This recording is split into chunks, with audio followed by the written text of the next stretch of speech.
Okay, cool. Let me see what we got here.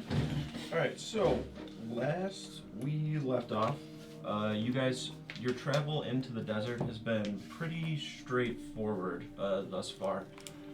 When you first initially were arriving at the shore here, basically just a huge beach. The sand itself is very, very fine, something you're not really used to. Very, very light, almost like yellowish tan in color, as opposed to the kind of normal, like very rocky, kind of gray, almost ash-like sand that you guys experience on the river kind of banks. But essentially, once you had arrived here, it didn't take much time before you traveled up this kind of very large hill, like dune, to find in the distance some sort of large pyramid-shaped structure that you had made some sort of decision, or the decision was made for the group by Jarl Gorndal to have a small little portion of you guys basically travel from where you are, leaving a few people behind to hold down some sort of small camp on the kind of shore itself. And then the rest of you, being you four, Jarl Gorndal, Bor, and Olga, all of you to travel kind of that way, to which would kind of be like an easterly direction, toward the pyramid in the distance to see, basically just explore and find out what exactly it is that's going on around you. Once you actually got to the pyramid, you had kind of traversed through it. There were some traps, some random things throughout, a lot of symbols and drawings and depictions and writings and things that you really could not understand. There was, however, a symbol that appeared a few times that you recognized. That was basically like this melding of four different elements. It was pretty obvious, like looking at it. You went to the bottom of this pyramid, fought this sand golem who seemed to be protecting some sort of final resting place of an individual, as well as a good amount of treasure that you were able to recover some of before it was lost to the sand as it was pulled underneath. You decided to open the casket that was in the middle as well, and in doing so had released something or some sort of being or creature from within it that was inside, unsure of what exactly it was or its intentions are at this point. Once everything was kind of done, you guys had revealed some sort of exit out, as your initial entrance, which would end up being your exit, was closed off. Once you initially stepped down the stairs, kind of slamming up to the ceiling, you're able to find little small buttons essentially on the actual pillars surrounding that casket that opened up the exit for you, and you were able to begin stepping out and leaving the pyramid, basically in the same fashion or path that you had taken before to avoid setting off any further traps that you did not previously. You begin ascending the pyramid, as I said, avoiding the previous traps you had encountered, and once you exit you find Jarl Gorndal and Olga standing outside, and they do not appear to have any idea to what has occurred within the pyramid by any means. Once you begin to kind of leave, you can see that there's like this little bit of dust almost that's like slowly like moving about. It doesn't seem unnatural by any means, it just seems like the wind is kind of carrying across and like going up the sides of the pyramid, and as it goes up the sides it's kind of blowing a little bit of wind around at the top, causing any sort of sand or dust to get a little bit disturbed and move about. Once you make your way out and start to go down the steps of the pyramid to make your way over to Jarl Gorndal and Olga, you can see just by their like looks and when you start to actually exit, kind of holding the chest that you have, a couple of small like bags maybe of like gems and gold, the number of which you right now is kind of just undetermined because you weren't in there counting it. You can see as you walk out, their faces, they just seemed just kind of sitting around, nothing really going on, almost bored, just waiting essentially. By the spirits, well done, lads. You can see as you guys are carrying out the gold and everything. This is just the beginning of the glory and treasures we'll bring back to our people. Or kind of interjects really quickly too. It's the most gold I've ever seen in one place, my lord. Very good. Let's return to the boats then. We can stow this there and make a new plan from there. Unless there's any opposition. Just kind of looks amongst everybody. No? You didn't happen to see any individual come out of here before us, did you? He kind of looks around and looks to Olga, and Olga looks to him quickly, and the two of them just... I didn't see anything. Me either. Should we have been expecting someone? I don't know what we saw. There was some burial in there. We opened it. Looked like someone came out but left. Was gone or something, I don't know. Huh, some sort of burial site here. Yeah, seems like it. Just to bury someone, all this. Seems quite lavish. Should have seen all the traps in there too. Yeah, it was guarded. Must have been They pretty buried him with important. all their treasure, too. Interesting ways. Well, I'm sure the more we do, the more we'll find out, but for now, probably best we head back to the boats.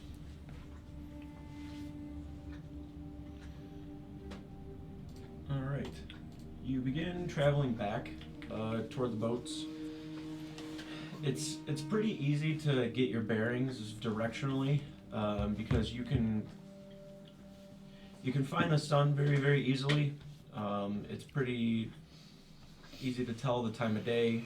You know, like once the sun starts going down, you know that your sun's kind of more towards the west as opposed to the east. There is also, like, once you get far enough west, you start to see the water again. Basically, like where you came into the actual desert as well, you can see the ocean to your south as well. Like once you get to a certain point, it's a little further, but you can still see it and kind of pick up on it to where you can orient yourself pretty good as far as getting back toward the boat. So trying to find your bearing as far as direction goes is not really much of an issue. Takes at least a couple of days to get back, as it was before. It's more a couple of days now instead of like basically the day or so that it took to travel all the way to that pyramid you could see in the distance, mainly because of the extra stuff that you're basically carrying and having to kind of trade off in between people of who's carrying what. For the most part though, I'd say probably Kane and Boar and Brodier carry most of the weight along the way back. Camping at night, you guys are pretty tired, so you just find sleep very, very quickly, and there's not really much conversation or things said amongst people unless there was something that anybody would wish to say or do in those days. Jesus Christ.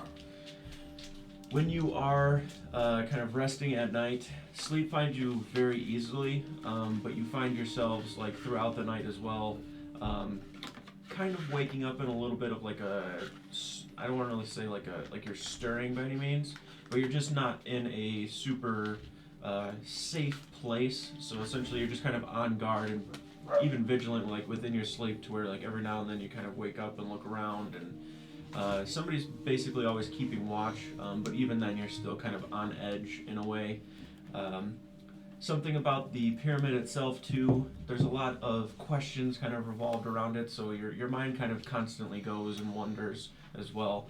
But after those 2.5 or so days of travel, you eventually make your way back to the boats that you can see in the distance before the rest of the individuals there start to kind of make their way back over toward you, being Fuel Deer and Lauf and the Darren individual. The three of them.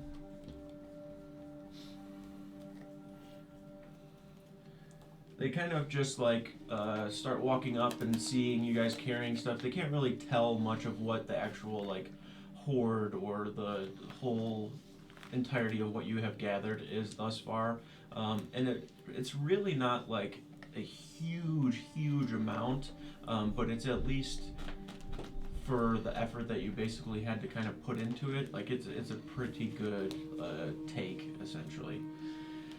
You gather up around the small camp that has been kind of set. The tents, boats kind of pulled up to the side. There's a little bit of a fire. You can also see that there have been some very, very not very well made, but kind of making the best with what there is. Sort of like barricades where there's like these little spike walls kind of set up, like basically like some sort of sand hill has been set up, and then like these large wooden spikes are just like placed up on top of them, to where like they've been busy trying to just make some sort of small barricade or something as best they can to protect themselves from anything that may come their way. You guys just basically get into the small little camp here and start, sitting down by your tents that you had previously set up, sitting around kind of looking and waiting basically for whatever may be next, essentially. You can see a lot of discussion amongst people of their specific like tribes. Like you can see like Olga and Lauf and Darren kind of sitting together speaking amongst each other. And then the individuals from Gadolin being, Gorndal and Boar and Fueldir.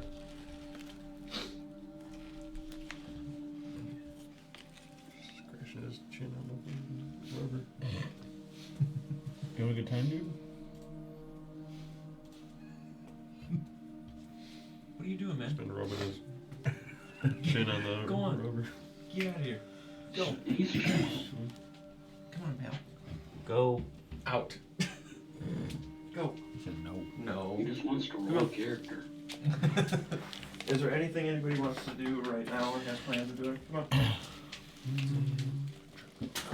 knew he was gonna do it too. Go.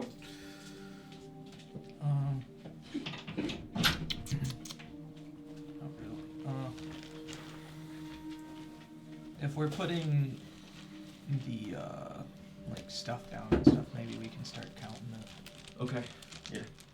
I would definitely say that when you start to get back and everything, everybody's just trying to like really eager to look, and you yourselves haven't really looked much. But the two basically decent sized, maybe like medium or so sized chests get set down. They are heavy.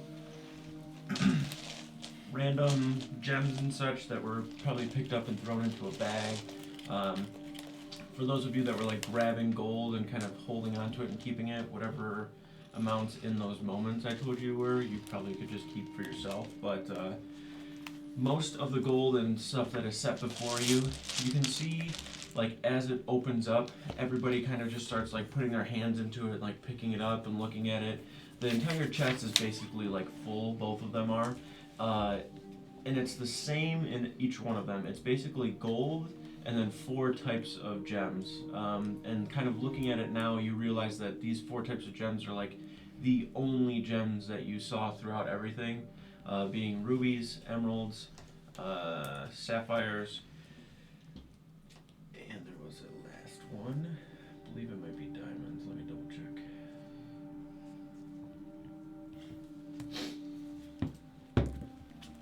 Yeah, it would be rubies, sapphires, emeralds, and diamonds.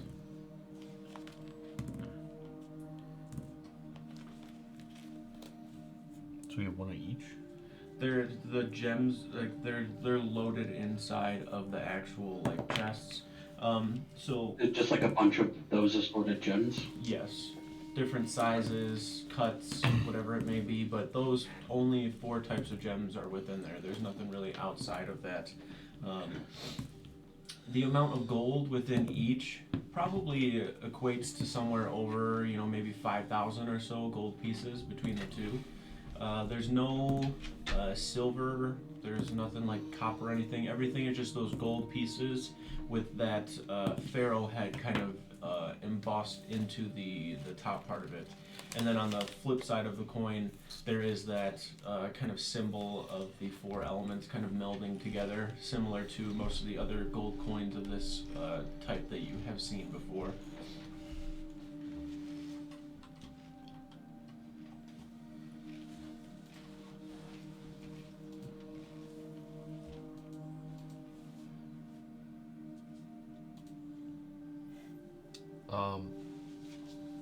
Can I take a look at the diamonds? Mhm. To determine if any of them are worth over 300 gold pieces. Yeah, if you had to kind of gauge through and kind of look at them, and you can see everybody is kind of taking like a little bit. You know, like nobody's like grabbing like a big bag and Yeah. like dropping shit into it, but some people are grabbing like a handful of gold and like putting it in their pocket. Nobody seems to really be batting an eye, and everybody's grabbing maybe like 2 or 3 little gems like throughout. So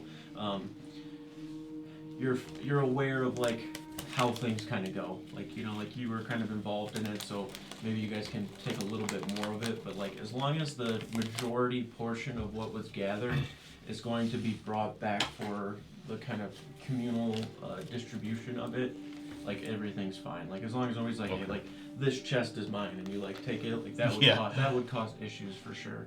Or if you just start going through and like taking like huge bagfuls of the gold, like everything has been placed into one spot amongst everybody, like kind of in a general location to where it's well protected, like everybody can see it, like it's in sight. A lot of it too probably even gets put into the boats after everybody's kind of looked and rummaged and gone through it.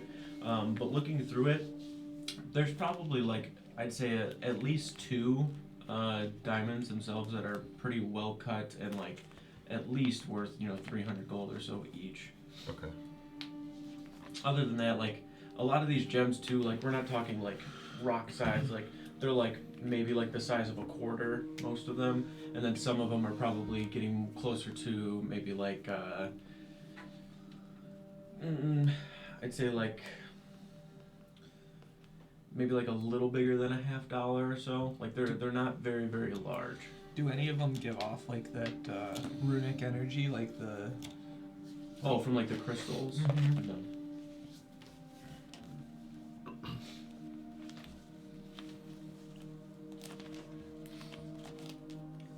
How many more pyramids did we see? Like 2 more?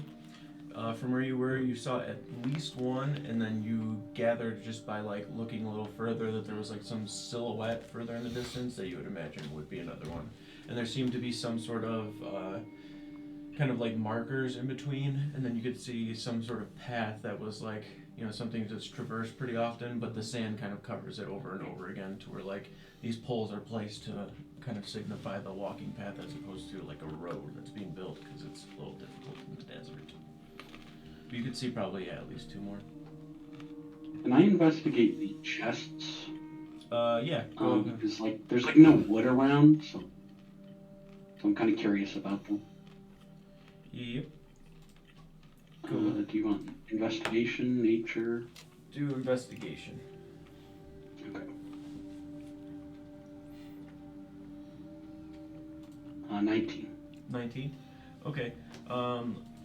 Looking at the chest, as you said, like there's really no wood around, so it doesn't make much sense for how these would even be here.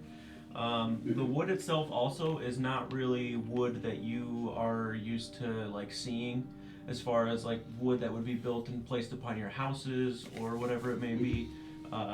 It's not like this like kind of pine, which is what you're probably usually used to, kind of like a lighter, softer wood. This is a lot more sturdy. It's still light in color. As far as like what type of wood it is, that would be something that probably Sacred would know a little bit better than you would be able to gather just by looking Yeah, at it. I didn't expect to be able to identify it. Yeah, but like looking at it, like you can definitely tell that it's definitely not from a tree that you've seen around here, and it's definitely not from a tree that you feel like you probably have seen like a tree like this before, or at least like this wood, but you're not exactly sure like where it usually comes from or what type of wood it is exactly. You could gather though that wherever they got it from was not something that they have readily available to themselves. It's something that they probably get from somewhere else. Got it.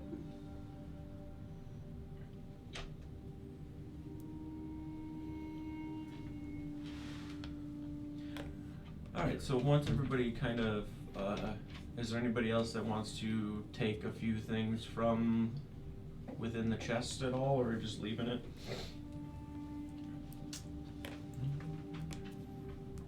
So if I take some just random gems, where I would feel would be comfortable to take. Yeah. like gems specifically? Not really. No? Okay. Yeah, like one of each. I just grabbed like a handful of gold. Yeah, sure. Just like 20 gold pieces. It's fine. I don't want to grab too much. Yeah, and then you just want to grab one of each, that's fine. You said there was 2 of those diamonds, right? Yeah, at least 2 that are probably worth 300. Brody, are you taking anything? Leave it. I'm gonna put the small diamonds together and cast mending on Right. them. Genius. Biggest.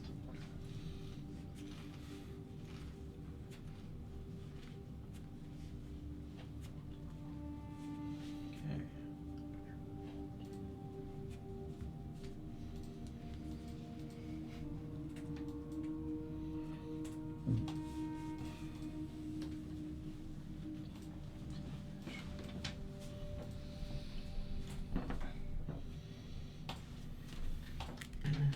What time is it?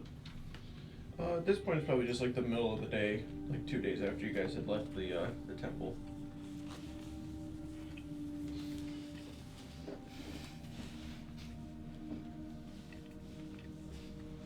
I think I'm gonna go swimming in the ocean Okay. if Yeah. we're not really doing anything. Yeah, I got you. Well, those are a lot of riches we got. Just looks like there's 2 more of those structures out there. I didn't see much of them, but seems like an easier take than most, especially for what we've got. Almost essentially unguarded. There was some creature, some sand creature at the bottom of that first one we went in. Hmm. I don't know, maybe the rest are gonna be like that. Lots of traps. Yeah. Oh yeah. If we go into the rest, keep an eye out. Well, I'd say at this point, if anybody else is going to go out there, it'll be up to them, I guess. We'll have to weigh our options here. What we have here, though, is definitely not substantial enough to leave. There's much more out there, and I can feel it. More than just these pyramids, too.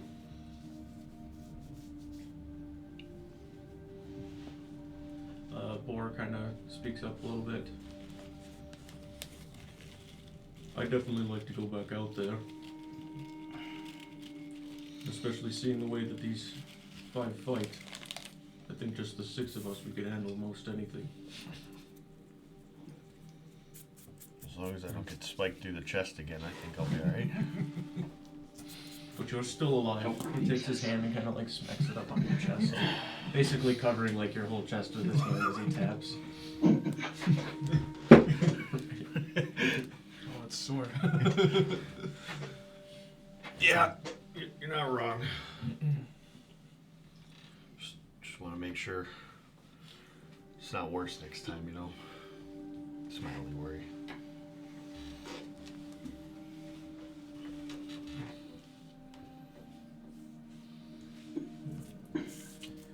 You can see Boar kind of standing up too as he's like kind of talking and walking around. You can tell that he's kind of like building up in a way to like speak, but hasn't really felt, or not felt, but doesn't want to like interject too much because he can see this conversation kind of building amongst everybody, and he doesn't want to like cut all of that off. But you can see him kind of like walking around, pacing a little bit. The camp is set up pretty close to like the ocean itself, so as long as you're not like splashing around really loud, Steiner, you can hear most of like the conversation that's occurring amongst everybody as you're like swimming within the ocean. And as you are swimming in the ocean as well, you watch Olga kind of strip down just a little bit to at least not be like completely naked, but enough to just get into the water and not soak like everything that she's wearing. Doesn't like get immediately up next to you, but is swimming like pretty close to your vicinity as she's also in the water. Lauf, as well as Darren, are kind of standing up, arms crossed, kind of looking out into the group, basically everybody that's there. Lauf interjects himself a little bit. So, what is next then? Do we leave with what we have, or at that point, Jarl Gorndal kind of. No, this is not enough, as I said. We need to explore further. We don't know much about this land as it is. We've just found these strange structures here. We've not even encountered a person since we've been here, but these pyramids didn't just form themselves. And there was a body buried, so I'm assuming there's some sort of civilization here, somewhere. Not really sure if we want to find it, but we can at least hit these last 2 pyramids that we've seen, get a little bit more gold and bring that back, maybe come back with a bigger force, in case we're met by some sort of resistance along the way.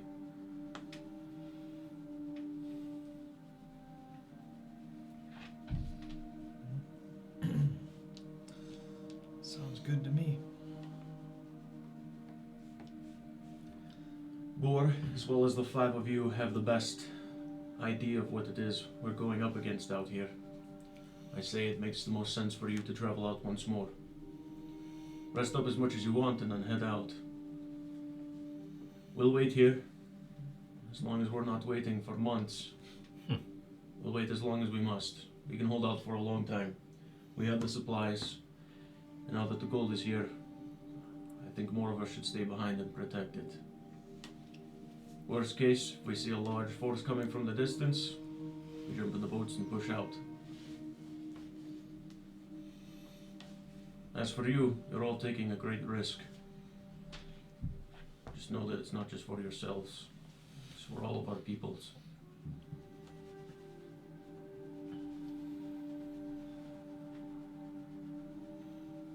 Shall we hit both pyramids?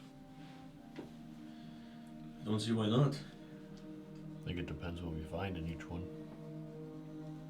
Took a couple extra days to get back from the last one just with those 2 chests we found. Do you think any of the horses or other animals would help? Worried they might die in the desert. The heat. Not enough water. Well,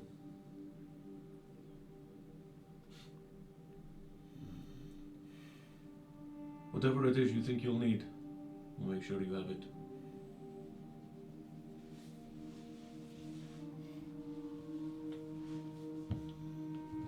At this point, Bor basically like explodes with energy that he's been just like pent up waiting to speak.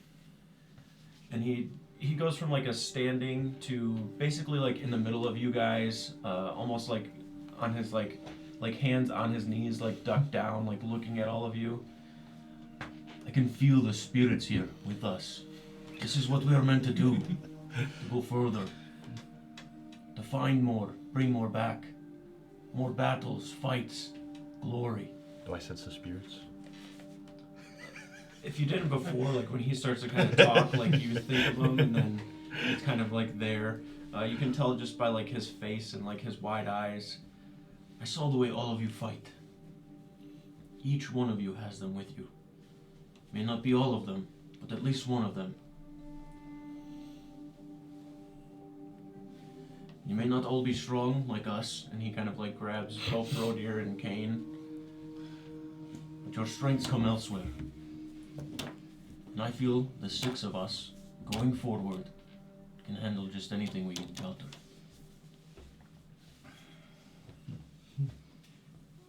We are not bone cloaks, we are not rockbeards, not whatever these riddles from Felby are. We are Vikings, all of us, Vikings. Well, if I wasn't ready to go before, I am now, so. We rest one night, we drink, we party, we eat, treat it like it's our last, and then we go.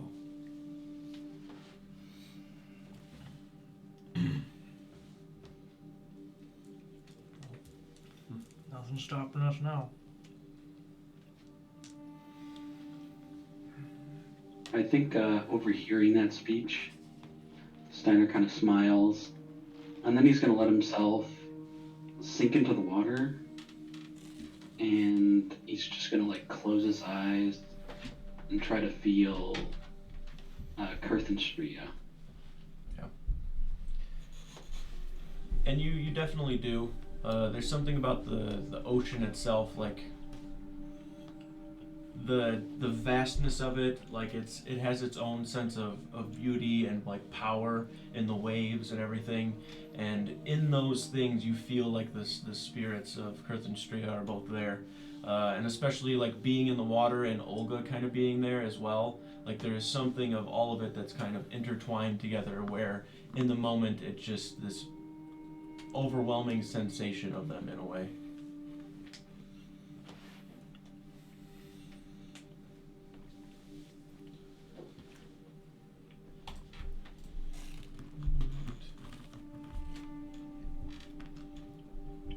Do we have any like spare wood that could be used? Yeah, there is, because some of it, like planks, random logs and stuff were brought along to build like the small like barricades and whatever along the way, or that are along the edge of the camp right now. So there is some stuff. I was wondering if I could Any fashion driftwood together on the shore? like almost like a No driftwood really, no. like a sleigh in a way. That could, Kind of like a put- sled or yeah, something. put Okay. chests on Yeah, to drag along. I'd say if you kind of gather things up, it might not be like the best looking, or functionality wise, it should at least work well enough. Familiar with carpentry, so I can get something done Okay, yeah, as long before we leave. yeah, we don't really have to like do like a huge crafting thing. I'd say it's something you could probably put together as as long as there's nothing really extravagant with it. It's basically just some planks laid across some other planks and making like a nice platform to be pulled along by some rope or something. I'd say you could do that pretty easily. Maybe like a good, maybe like 4 by 6 or so little bed of wood. Yeah, I'd say that'd be easy enough to fashion. Basically just kind of sit and start putting it together for the night. Probably take some spare rope to handle those drag along. Easy enough, for sure.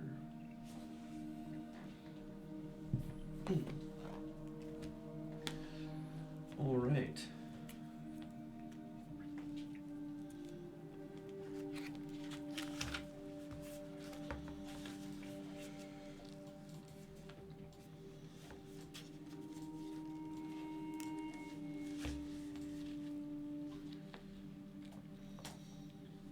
Okay, anything anybody wants to do throughout the night?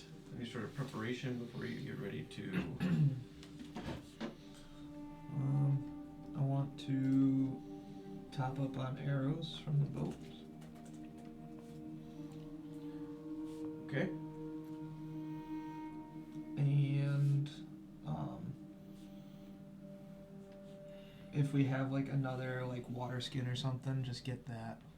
Just so I have like a couple on me for the desert walks and whatnot. Okay.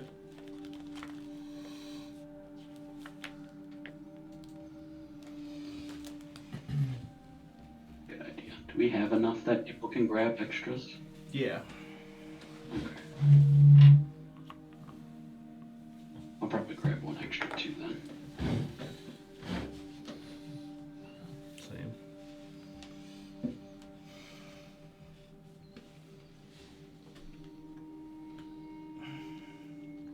All right. You guys all begin to take rest.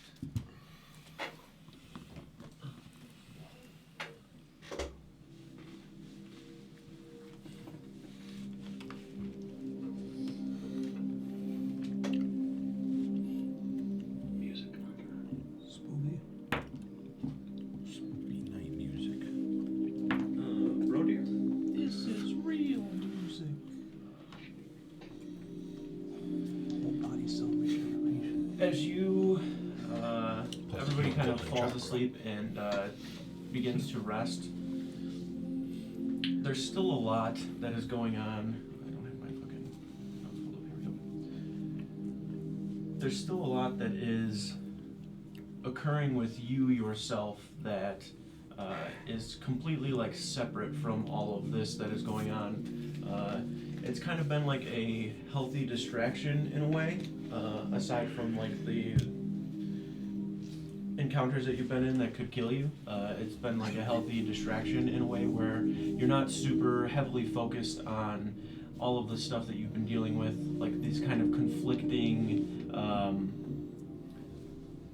it's almost like you're still not fully aware of who you are in a way. Like you had like a good idea within the village of who you were, but then this new element has made itself known to where now you're in this kind of conflict with yourself, where you can feel this inner being trying to like burst out, and you are doing what you can to just keep it from doing so.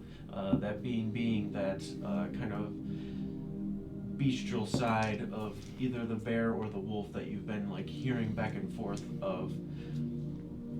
You fall asleep, it's basically darkness for the most part. Like you're not really seeing much, but it's like as your eyes are closed, you can see these little blips of kind of red, kind of wispy like runic energy, and you can see as like you're watching it, you see like the way that it spreads apart, as opposed to being these like orbs of wisps, instead it turns into like this thread in a way, and then you watch from that thread it starts to turn into like these branching off almost like veins, it looks like, coming from it, where it's almost like this huge artery, and then there start to be these small little red tendrils almost coming off from that, and you watch it start to slowly begin to swirl upward more and more before it starts to form what you can now see is like a large like stump in a way, and then from that stump more of those red tendrils start to come from the bottom, and then you can see as that stump is there, it begins to like form upward more into like a tree in a way, and you can see as it does, it starts to turn and go up higher and higher before it turns into large branches that then stick out into smaller branches. And you can feel as it's doing that, you have this strange rooted sense of being to where you can feel this connection amongst like you and basically everything that you know of. You can almost feel like Skalavik itself, like you can feel back to home essentially. Like you can feel like you're there. You feel like you could project yourself in a way, and as you're looking at all of that, you can see slowly walking out from the stump of the tree is Uldric. You can see the large bear slowly kind of stepping out, and as he's stepping out, you can see underneath him where his paws are in the ground, that it's like rooted down into the tree itself. It begins to even go further up, and you can see the branches kind of spiraling outward and reaching higher towards the sky. And you can see at the top where one of them does, you almost watch this large kind of eccentric, illustrious kind of palace take form at the very top of it. Where you can see at the very top of that large palace, this kind of like half arch of symbol that has like these 4 rays coming from it to form some sort of like half sun. And then you can kind of look over to the side as well, where you can see forming from another kind of avenue what appears to be these very strange kind of twisted like mushrooms that are branching out and like almost falling over at the side, with these large kind of tall like willow type trees that are breaking off from that, and then these red wisps of energy that are kind of turning into like blue and purples and greens that are just slowly kind of like sparkling and breaking out, to where you can see all of this in your mind just kind of projected forward from where that bear is standing, Uldric projecting it outward. And you can see from all of those branches that are going off, more and more things just begin to break off from them. You can see people like standing up within it, like you can watch as the branch kind of comes off, and then from that branch like sprouted like this way, somebody starts to like emerge from it standing up, and you can see what looks like Torben, and you can see the Jarl, and you can see all of the people within the village standing around Skalavik, and then you can see at that top part where that large kind of palace is, there's a bunch of different beings kind of standing from that, and you can see from those beings they have these kind of longer kind of pointy ears that you can see. And then from that other direction where it was like this kind of magical like mushrooms and tall trees and little spirits of like these blips of energy, there's also these strange kind of shapes of creatures that are branching out from that as well.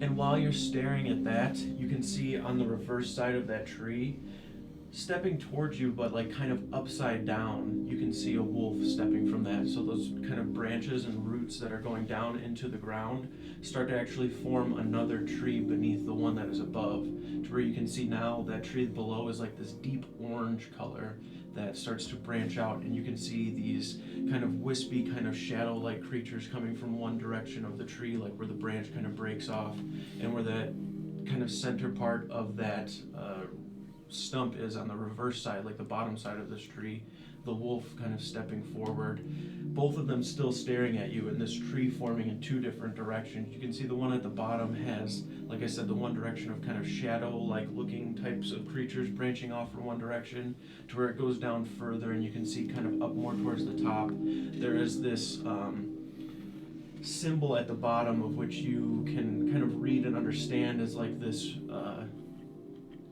symbol of essentially like death, but it's not like a death of bad omen. It's more of just like a symbol that you associate to death in a way of like being the end or whatever. And then going off in another direction, you can see kind of skeleton-like creatures are branching off from it, as well as you look kind of even further and further. There is like a kind of moon that's broken off to the side, and like staring back at all of this and looking at it, there's this overwhelming sensation, as I said, of you feeling like connected to each place. And like the more that you focus on something and like are looking at it, there's this brief moment where focusing on Skalovik and it feeling like this entire tree that you're looking at, it's the only thing that feels recognizable, like something that you know. As you stare and kind of look at it, you almost feel like you project yourself in a way to where like you are really there physically for a moment, like looking there, like you feel like you are in your room within Skalovik, and then in that moment everything just kind of goes blank, and you wake up in the morning to everybody just kind of getting ready and doing whatever it is for the day. Hey, get up.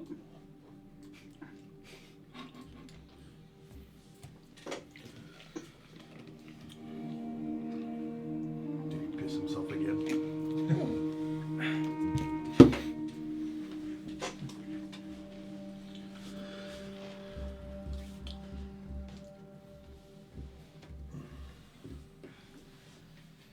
You can see Boar grabbing like a small pack that he's putting onto his back, and grabbing a couple of other things maybe that he feels he may need.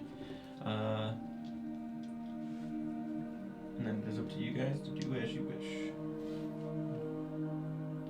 Oh, could I have last night suggested that we left before dawn cracked? So that it was like cool at the beginning of the day while we walked? Yeah, for sure. Okay. Yeah, somebody would have had to probably stir like Brodir awake to like wake him up from whatever dream or whatever he was having, but yeah.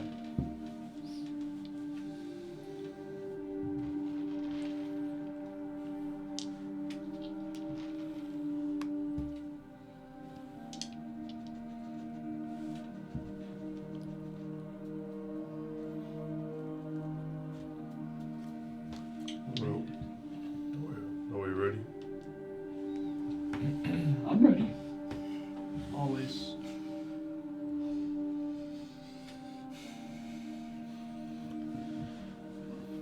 Okay, you guys gather up everything you might need. You can see that Kane has fashioned last night some sort of larger wooden sled, essentially, that some extra things could be placed upon if you wished.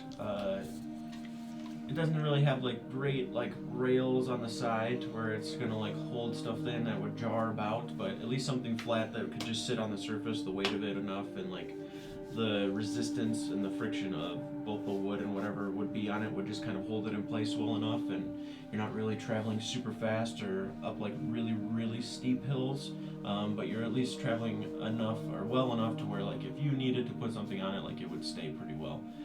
so you guys can kind of ease that burden of carrying too much and being encumbered by anything. Do you guys think if we emptied those chests, they might be worth bringing to carry more treasure?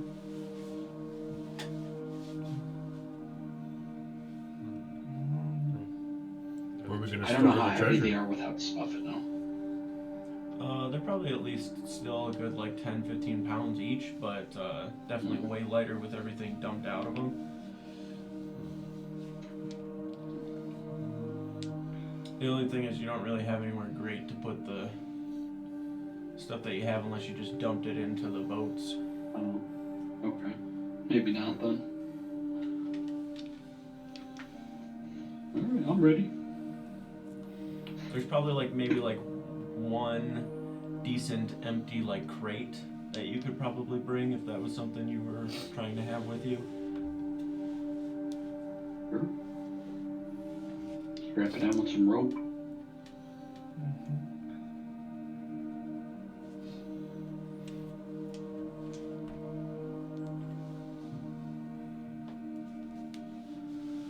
Okay, leaving earlier, as opposed to kind of like in the later part of the morning, the sun's not quite fully up, but you can see in the horizon it begins to basically peak right at you as you are walking toward the east.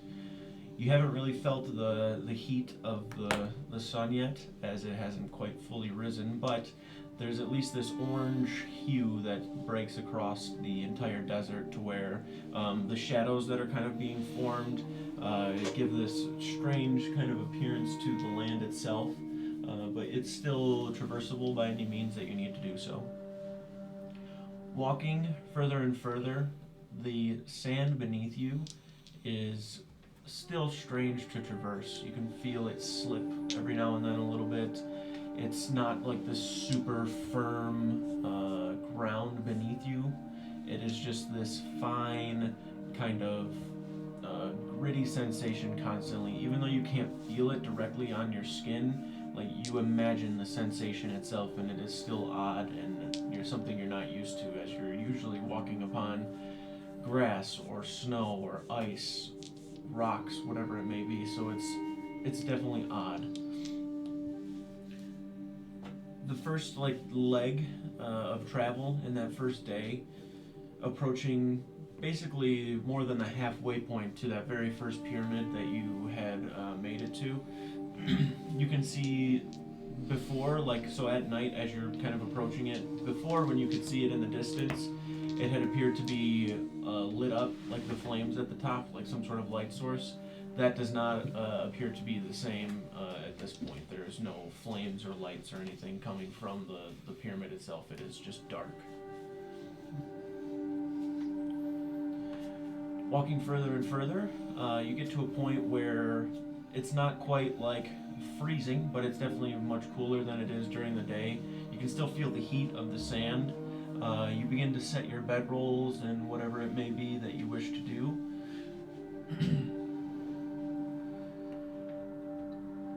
It's not like super exhausting traveling through, because you're not really like going at a very, very fast pace. You have the supplies that you would need, whether it be food or water. You definitely feel yourself going through the water a little faster than you would like, but you have brought extra to prepare for such things. The next day of waking up, you can see that there is a little bit more of like a cloud cover today, as it appears something kind of like in the distance or across the water is kind of rolling about. It's not nearly as hot. It's a little easier to travel. The sand itself isn't like, burning up from the sun itself.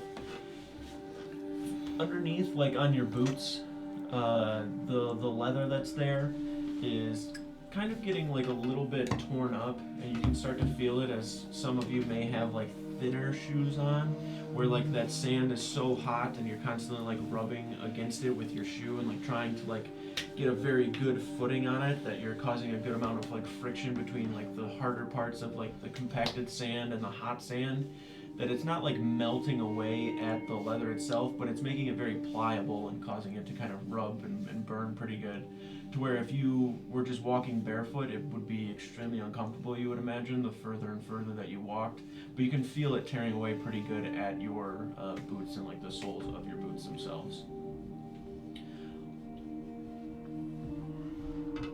There's like a little bit of wrap possibly that you could put on it, like taking some loose leather or maybe even like some torn up cloth and like pecking it If underneath. we do like, have loose leather, can I cast mending Yes, 100%. to like graft on new leather? Yeah, for sure. Cool. Yeah, and it definitely feels necessary because you know that you probably still have at least 2 more days of walking, and doing that for those 2 days will definitely at least wear it all the way down to the sole and start to cause like blisters or some sort of uncomfortability that would not be great. Then I'll do that for like anybody who needs it as we walk. Yeah, probably 2 or 3 people at least would need it.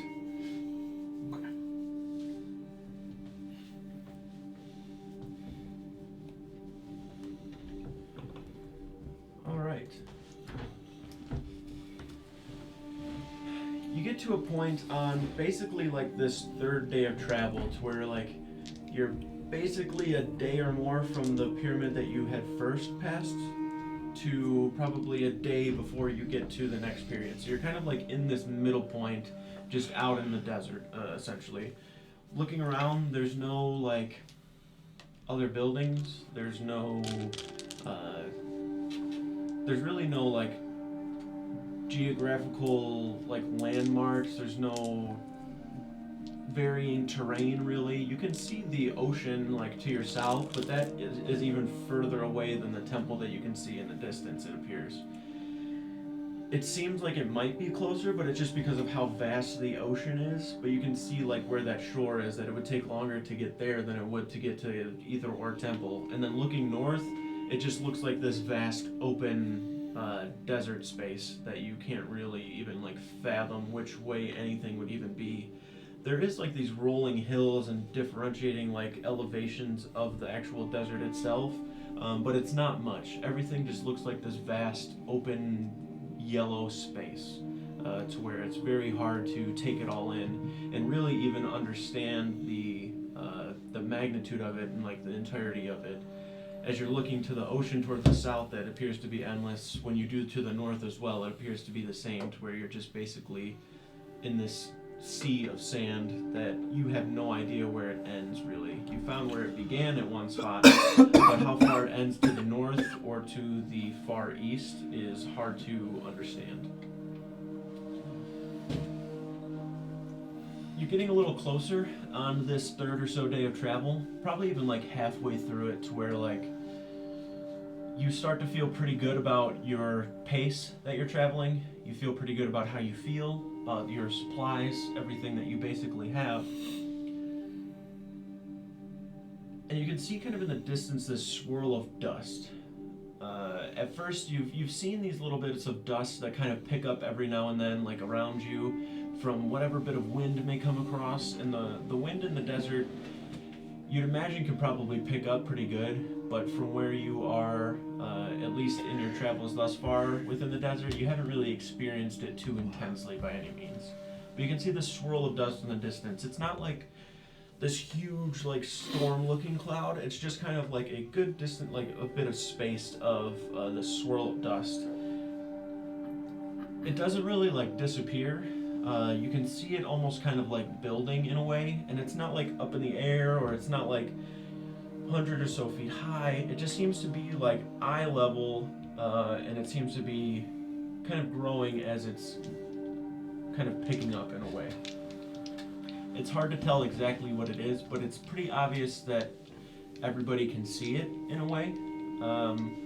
As you're looking at it, there's nothing but, as I said, open desert around you, and what you can see now, like as you're looking at that cloud of dust, it doesn't appear to be going away. The mummy's in there. Is it stationary? The more you look at it, it appears to be approaching you. And it does not. Guys, I don't know if you can see that, but it looks like it's moving towards us. So it looks like we could go around, get around it, get out of the way of it. Try.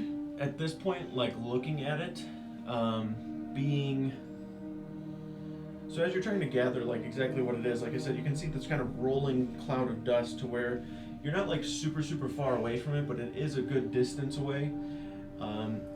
And you are just kind of out in the middle of the desert between those pyramids, not much to your north, and then like to the south, this ocean being even further away.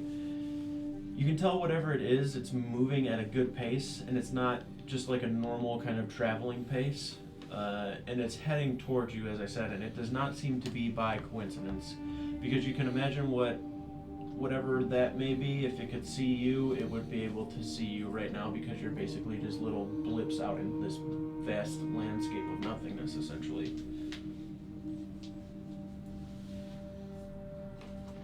It's the Alaskan bullworm. How far from the second pyramid are we? It is between you and the second pyramid. Okay. And not really like right between, but it's kind of a little bit more north of that. But you can see that its heading is basically like coming toward you, and it would meet you before you would find the pyramid at the pace that you're kind of heading right now. That's what Paul asked, so it doesn't look like we can get out of the way. It does not appear to be so. I'm gonna pull up my like scarf thing that I wear as like a mask. Okay. Do you guys think we should try to find some shelter?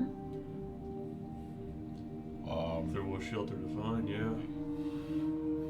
Yeah, I mean, I don't know. We'd have to brace for the sandstorm.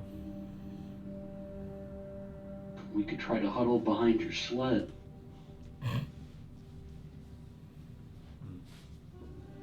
You think that's a sandstorm? What the hell else I would don't it be? know. It kind of looks like it's coming right at us. Pretty fucking fast, too. I've never been in a sandstorm before. I don't know what the weather's like here and This doesn't. how it works, so. Hold on, how does Druidcraft work? Can't control weather yet, I know that. Druidcraft has a place to hide. It's just like a little twig. I'm gonna cast Druidcraft and use it as a weather sensor. That's cool. It predicts the weather at my location for the next 24 hours. Alright. How long does it take? Does it just like It's instantaneous? instant and it lasts for one round, so it's very fast. Okay. It's just for me to basically determine if this is normal weather or not. Okay. It is so sensing, like taking basically your hand and like placing it on the ground itself to get like this overall feel very quickly for like what immediately around you could be some sort of disturbance in the It basically weather or tells me if it was whatever. supposed to be windy or Right. if like a sandstorm would be generated. Or... When you kind of put your hand down and like feel and like you're almost concentrating solely on what that is to like get a better idea of if that could be weather by some means. And in that quick kind of moment, it does not give you any sensation of weather or bad storms or anything. Well, bad news. I don't think that's a sandstorm. So We're We about to either- get doomed. we either need to brace for impact or start running for our fucking lives. If we run as a I mean, I group, don't think we're outrunning this thing. Well, guess we're bracing for impact. You see Boar kind of like just grab the axe from his back and just like hold it because that's basically all he knows to do. So he's just sitting there like. I'm gonna put my shield up over my face, just kind of peering over the top, waiting. Hunker down a little bit. how many people could the sled support? Maybe, So, maybe my thinking two, is I maybe have a- two smaller people. Oh. I was gonna say I could cast fly on 2 people, 2 strong people, and they carry everybody else on the sled. Yeah, it could probably only fit 2 people at best, like smaller individuals. At this point, as you're looking at it, it just appears to be inevitable from the trying to plan like which way to go, looking out very quickly, trying to gauge like which way to run, and much of the hesitation that it took to try to figure something out, and then by the time that Voktash has basically discerned that it is not some sort of sandstorm by any means, you guys have just taken it as is and are bracing for whatever it may be. Covering your face from whatever sand and dust that is rolling in your direction, you can see that it is getting closer and closer, and it doesn't appear to be like gaining in size, it's just that it's becoming closer to where it appears to be getting bigger. Like if you were to try to give some sort of ratio to distance and size of it, it doesn't seem to have gained any of size by any means. It's just because it's closer that the perspective of it make it seem a little bigger. The closer it gets to, it probably appears to be maybe like 20 to 30 or so feet wide, and then like the height of it is just a little more than like normal like height, like maybe like 10 feet at most. And the more that you start to kind of look at it, if anybody wants to kind of get a better look, just make a perception check for me, just so I can let you know. 15. 24. 24, 13, okay. Voktash, you looking at it and discerning that it's not a sandstorm by any means, you're kind of looking past more of that, like looking past just like this huge dust cloud or sand cloud moving towards you, and you can see what appear to be figures within it. Like there are some sort of creatures almost. They look very, very like large and round, and you can see probably about 7 or 8 of them total in the kind of large like formation in a way. So whatever it is somewhat disciplined in a way, or at least has some sort of I don't really want to say like tactics, but it works in unison in a way, like to where they are all like 7 or 8 of these figures moving in a straight line kind of towards you. And you can see as they get closer that they start to actually kind of fan out a little more to where the cloud itself gets a bit bigger, but the height of it is not bigger. It kind of goes down a little bit because it's not all like bellowing together. So the 7 or 8 of them now are in like maybe like a 50 or so foot wide line that is just kind of moving directly toward you. The closer that it gets to, the easier it is for you to see what exactly it is. You can see basically like this round shape, like very cylindrical, and then on top of it there's like this little like figure, basically atop whatever this large round shape is that's just like barreling towards you guys. Guys, I'm pretty sure there's a small unit, force, army headed right at us. Whatever it is, we cut them in half. I don't think we're cutting any of this in half. I'm gonna die trying. And he's I- kind of like looking left and right. If they don't instantly attack us, maybe we need to try to talk to them. Say the word and I'm fucking them up, I promise. He's just kind of like looking back and forth. You can see as they're kind of getting closer. Pop on. So they're getting closer and closer. You can see they go from less of like a straight line to more of like a half circle in a way, to where now that they are a little bit closer, you can actually begin to see what it is you're looking at, essentially. The dust itself has not let up. They are still like barreling towards you at almost like a sprinting type pace, and moving very, very rapidly too. I'd say at this point, maybe 100 or so feet away from you is when you start to really get a good gauge of what exactly it is. And you can see very, very large, kind of insect-like creatures that are at the bottom of what is some sort of humanoid creature sitting atop of it that has some sort of large kind of saddle at it. And at that point, you start to realize, like, okay, whatever this is, it is something of intelligence, at least. Like, this is the first sign of any sort of person that you have seen. And as they start kind of barreling closer and closer, They don't appear to have any sort of weapons drawn, but they don't appear to be like super friendly. There's kind of like this little bit of like a teeter-totter of where everything feels like just by the way that they're approaching you and this foreign place that you're in, that everything is kind of really, really on this little bit of a balance from where it could be like a friend or foe situation, and you can feel it just internally by the way that this current climate or mode of whatever is going on is. The second they get up closer and have kind of made a half circle around you to where basically like the ocean is the only thing that you could run toward at this point, to where they have kind of like had this half circle around you, you look and you can see these individuals that are in front of you now. Standing, well not standing, but sitting on this saddle atop what you can see now are these very, very large horned beetles, essentially, that have, some of them are just like this jet black kind of matte color, and some of them have more of like a brass metallic sheen, sitting atop on these saddles that are adorned underneath and kind of go up over toward the horn itself, to where from the horn like saddle itself going back on that like leather strap is several like kind of rings of gold that are going back and forth.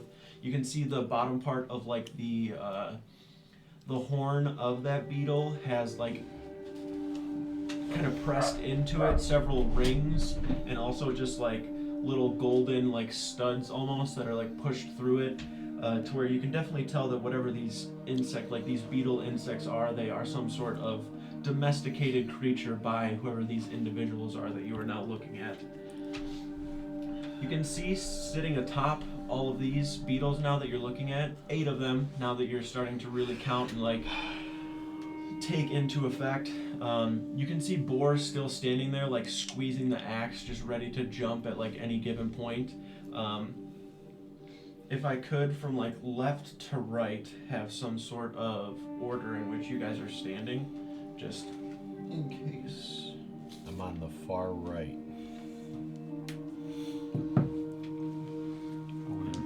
I didn't pick anything in particular, so that's random for me. I don't know. I'll just put you right next to. I'd probably be towards the middle somewhere. Okay. Roadier. I'll be on the opposite end. I Steiner, guess I'll be in between Sigrid and Rodiger.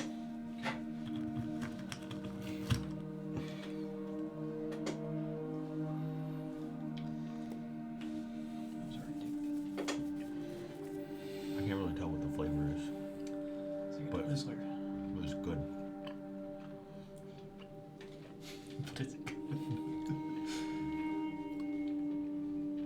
Okay, yeah, tummy ache eating too much sugar though.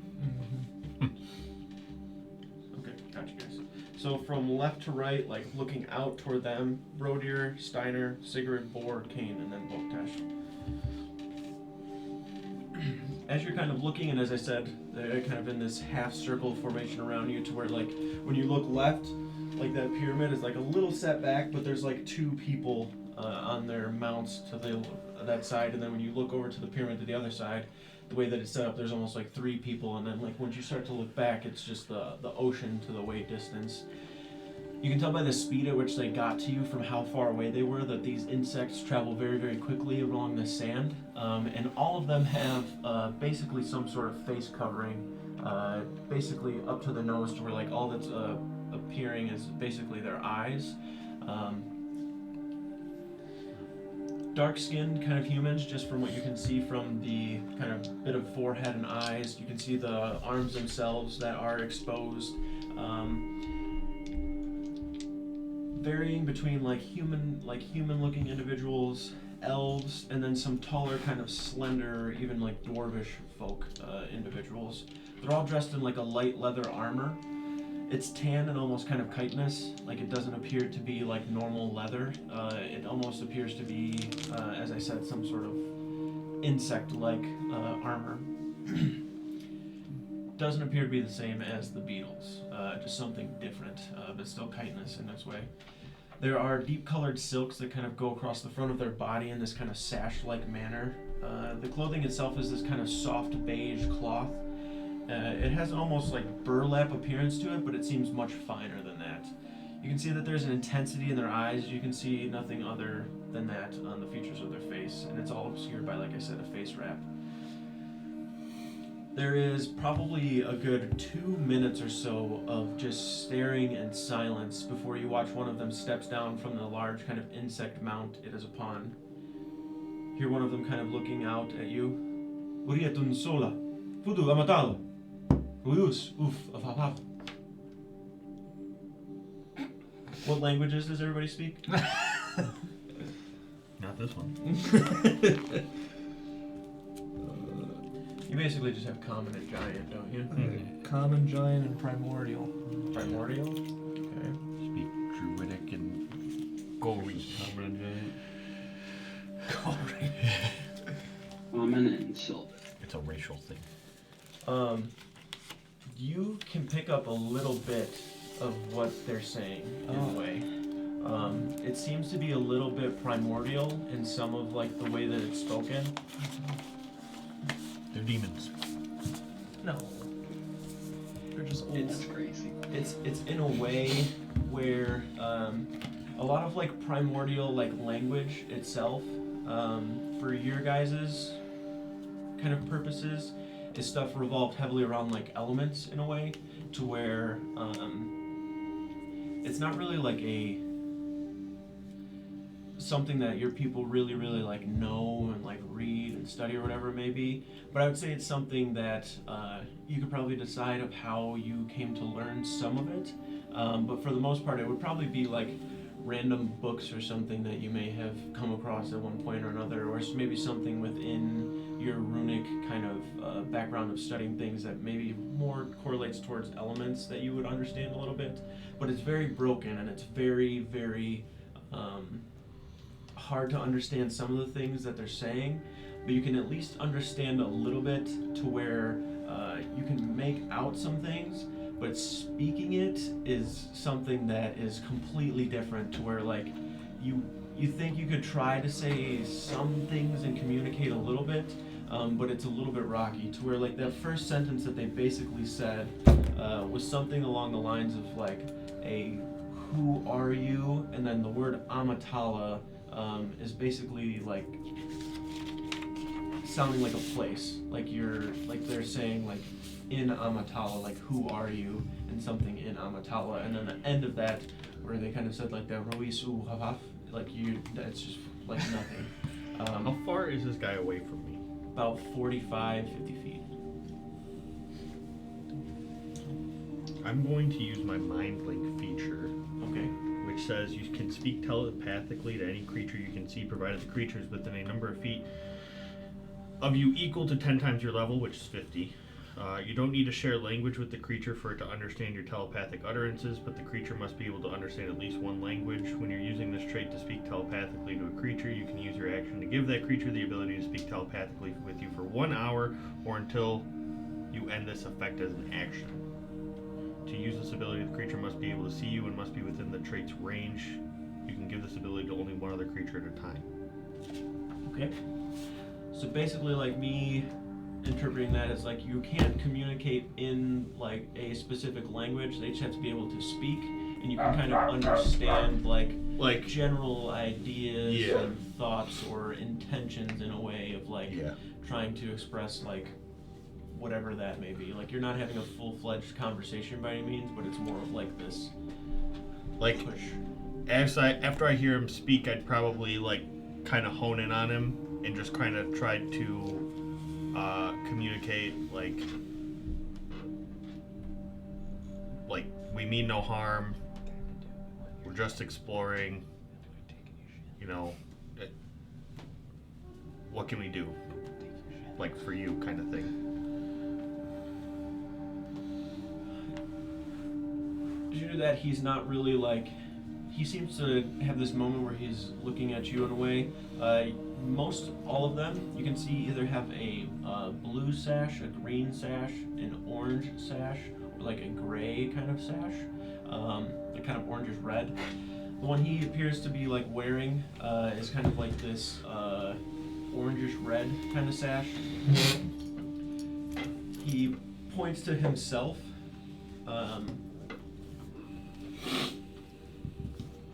like you kind of pushing that out a little bit seems to have gone from like this bit of long, like big, like demand in a way, Yeah. like him kind of pointing out and like saying previous sentence that he said, to more of a softer kind of laid back tone in a way.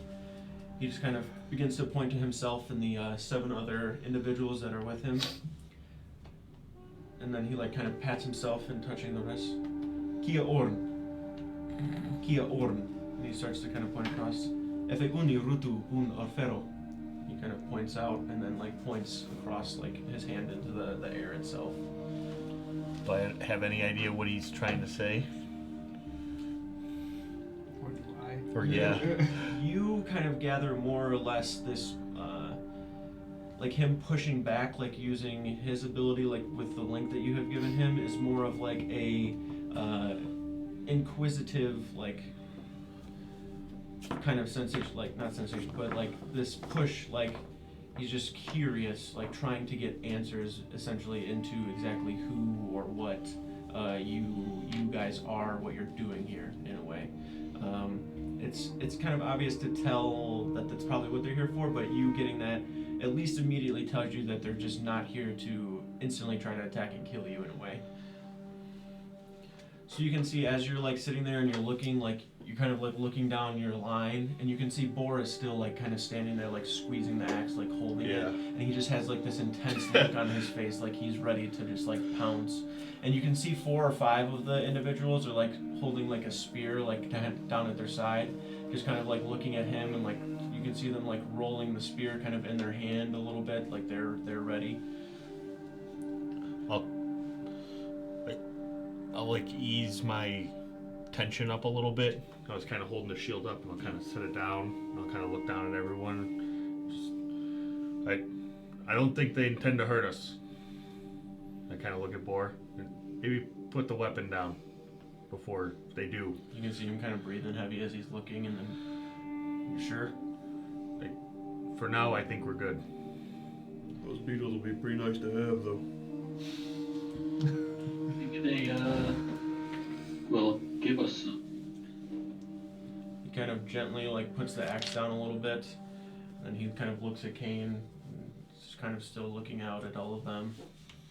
Could Votesh try to like use his ability in combination with speaking primordial? Like give him a clear picture of what he's like Well, I don't. trying to communicate. Primordial. Yeah, he doesn't know primordial himself. Sigurd's the only one who knows primordial, so he And I can't can only really link with one other person at a time. Yeah. Okay. For you, Sigrid, that last sentence that they kind of explained, him kind of pushing toward his chest and like kind of pointing at everybody essentially. Basically, like it didn't seem like he was saying a name, like his name, but possibly like what they are in a way, by like the Kia Orn, because it's not really like It's not clicking. it's not like a thing or a place. It seems more of a name. Pharaoh, you kind of picked that up as well. Not really sure exactly what that means, but Rutu like is a word that you kind of picked up on that means probably like ruler, like the leader or ruler in a way. So you're kind of you're picking up very, very small things, but it's a lot better than nothing. Essentially, is what I'm getting at. I'll kind of send back to him that like we're just like wanderers, travelers, explorers. We're a clan. I'll kind of point down at all of us, and I'll say, Viking. Out loud. He kind of looks forward and he's like, Kia Orn. The king. The king. The king. He kind of points down and across. The king. Kia Orn. Kia Orn. The king. Viking. Viking. He does like a little bit of a nod. Kind of like looks back toward everybody, like of his people, and kind of like puts his hands down a little bit. A Viking. They all still, a couple of them that are kind of looking toward Bor, who seems to still be a little bit tense, are just kind of like looking. They just kind of like put their hand at their chest and do like a brief little duck down. It's nothing like very grandeur and low, but it's more of like a just hand to the chest and a quick like duck while still like looking up, not diverting their eyes in any way. You can see him kind of like look up and start talking toward the individuals closest to him, and many of them are kind of speaking amongst each other. Like you can't see their mouths moving, but you can at least see them like leaning toward one another and are gathering that they're at least kind of speaking amongst each other. I'll kind of try to send the message too that we're like looking for like a city or people, like a civilization. You kind of just like push like place, city, like town, village, whatever it may be. And he has this very strange look because he's like kind of looking around but can tell that it's like coming from you in a way. And as he's looking at you, Al-Nilaf, and he kind of like points like back and like gestures in a way for you towards him. Where'd you pick up, or like that way? Like as he's kind of like pointing, he looks toward you again, out toward all of you. And this time, even though there is this kind of calm, like it's still pretty tense, but there's at least enough of like a calm demeanor amongst all of you that you can not feel super on edge. But then as he begins to speak again, it's more of like hey, you know, like a question, but also like you only have one answer and it's yes in a way. He just kind of looks Kuth Gatala Irtu Asa, and he kind of points and then gets up onto the beetle. You can see 3 or 4 of them that just like walk around toward behind you guys, and then there's like one on each side and then one kind of up toward the front, or maybe like 2 up toward the front, to where they've kind of like encircled you in a way. And one of them is just walking in front of you, and you are being kind of gestured forward by the other ones behind you to begin following him.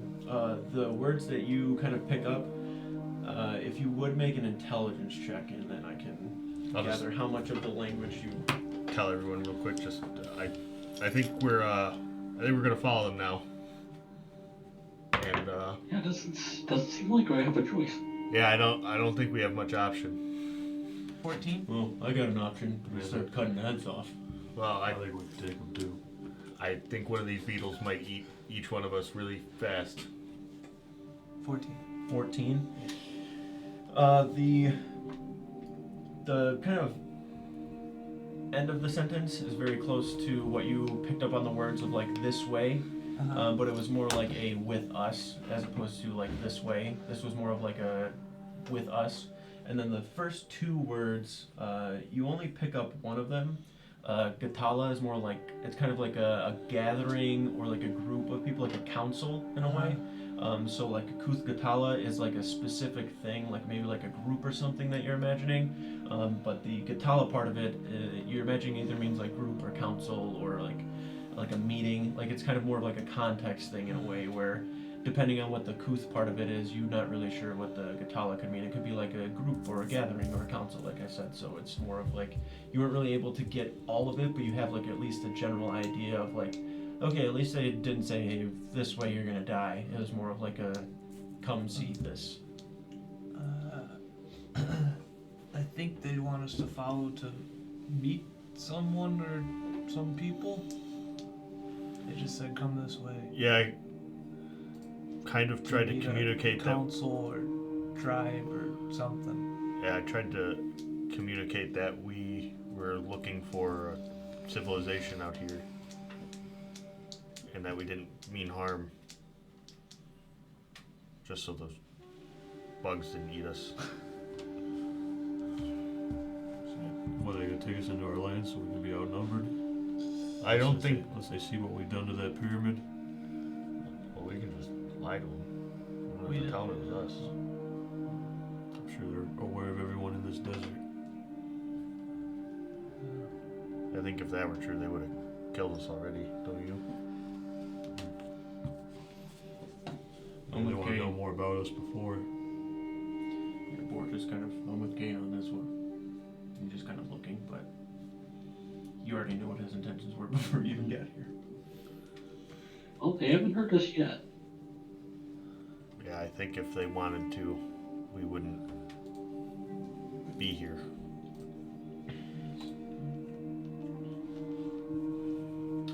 All right. You begin to walk at what feels like your own will, but not really sure kind of thing. And it's almost like you're not 100% sure of their capabilities, but you're very confident in yours to where some of you feel like, yes, like this is at least a fair fight, like we could take them. And some of you are a little bit more reluctant, and nonetheless, it seems that everything is kind of being pushed into this general direction. What originally even brought them out towards you to where they kind of pinpointed where you were, you're not really sure, or if it was just by accident or coincidence that they stumbled upon you. Many of these thoughts begin to go through your mind as you're kind of walking this path, essentially. You still have all of your belongings. You're still pulling your sled behind you. You still have everything, weapons, whatever it may be. And you start pushing north. You're not heading toward the pyramids in any direction or the ocean. It's more north, just out into the open desert. And the further you get, you're traveling about the rest of the day at least, to where it starts to begin to get to be nighttime, and they keep going. They are still kind of traveling to where like there's a little bit of fatigue that is like setting in with you, and you don't really have the luxury right now to like try to sleep. You know what I mean? Like you can't, like even if you were to probably stop, like you probably wouldn't sleep anyways, because you don't really know or trust those that you are with right now. You walk and travel through the night. I need everybody to make a Constitution save. While we're traveling, I would like to try to observe and study the beetles, Okay. so that I could potentially learn how to transform into one, depending on Okay. its CR rating.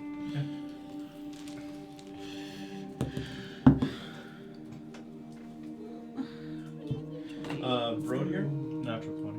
Natural 20. Okay. This guy is awake. So, like, Red Bull and stuff.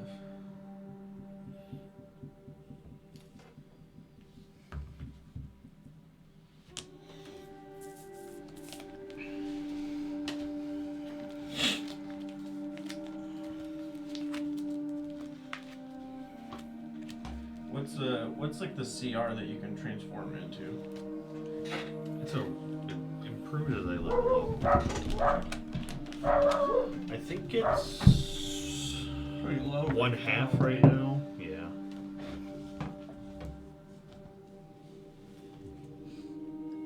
Yeah, right now it's 1/2. And then at level 8 it'll be 1. Half Yeah. right now. If you can't transform them, that means they're weak. So that means we can take them. It's like a big cow. It's a desert cow. That's all it is. Yeah. Desert horse. Land beetle. Oh wait, I forgot. Okay.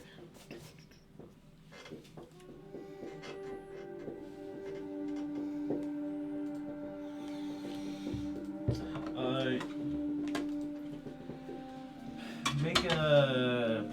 I'd either say nature or animal handling. I'd say probably say more nature than anything, because animal handling would mean you're trying to like interact with it. But this is Yeah. more nature to gather information about it. Ooh, that was terrible. 9. Yeah. Okay. Just by kind of looking at it, it's not like I don't want to say unlike anything you've ever seen before, but it's definitely exotic in a way. Yeah. Where like you've probably seen like a little beetle in the forest, but they're not this kind of size, obviously. There are many things about these beetles as well that are very, very different from maybe like a beetle that you would find like within the woods or something.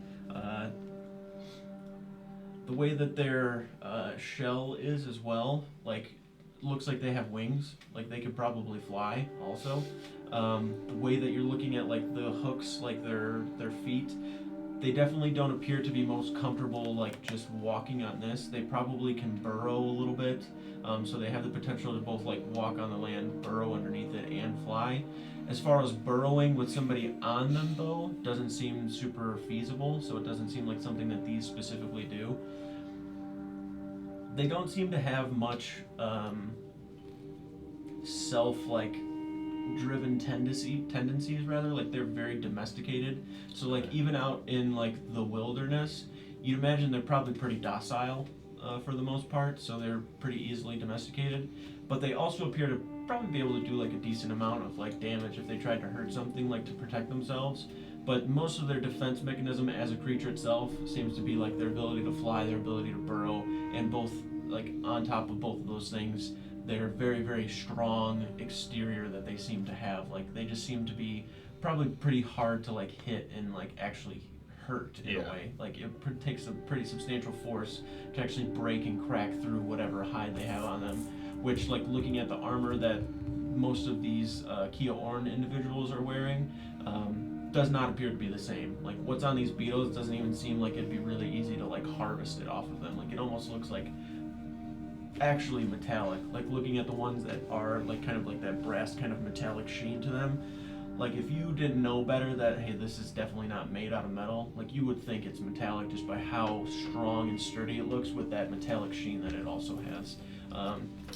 So they don't appear to be like a huge like threat in a way, but they are definitely like intimidating. But the more that you start to like look at them, like they're pretty docile as a creature, you'd imagine. Like they're not going around eating people in the desert. They're more or less just scavenging and finding probably smaller insects or smaller little animals. But for the most part, they do not seem to be like a predatorial type of creature by any means. Okay.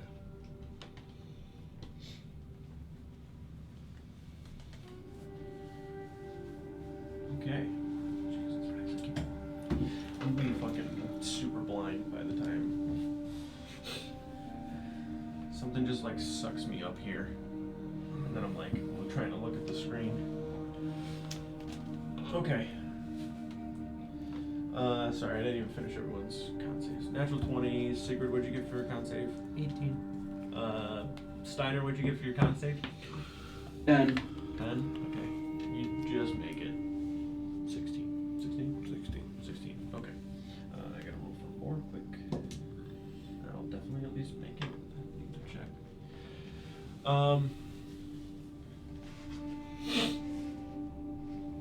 Not the right guy, but okay. There he is.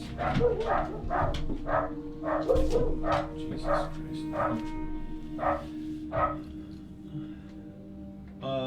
Let's take like a quick intermission really fast, just because I'm gonna go make sure that they stop doing that. And I also have to go to the bathroom. So before we get into this next leg of the next day, we'll take a quick break.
on now, hyped up. Okay, so as I said, you are basically kind of pushed along by these individuals.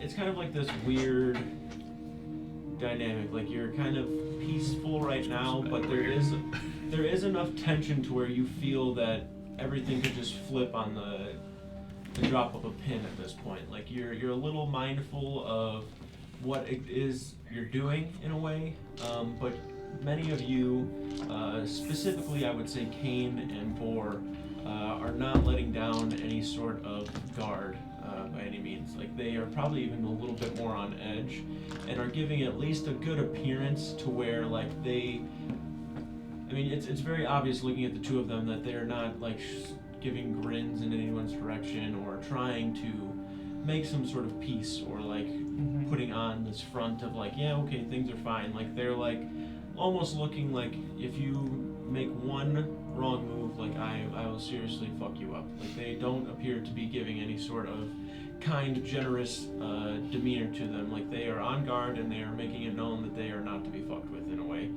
To where you're not really, also for those of you, like specifically probably like Voktash and Sigrid, who had some sort of line of communication in a way, to where like you understand that it's not a tense situation, to where like you at least, at the very least, like I said, are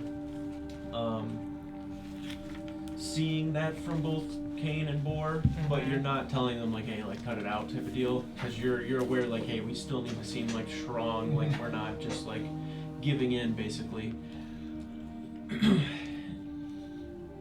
You can definitely see many conversations being had amongst them, but they're like a good enough distance away from you, and like the sounds of the beetles' feet against the sand, you are walking through the sand, the kind of breathing, the small talks of whatever amongst you, and not knowing the language, it's very difficult to pick up anything that they're saying at all. You definitely hear that Kuthgatala a lot, which gets brought up over and over again. And you hear the Al-Nalith being kind of, like I said, that like location, or Al-Nilath, sorry, like location that was kind of being brought up.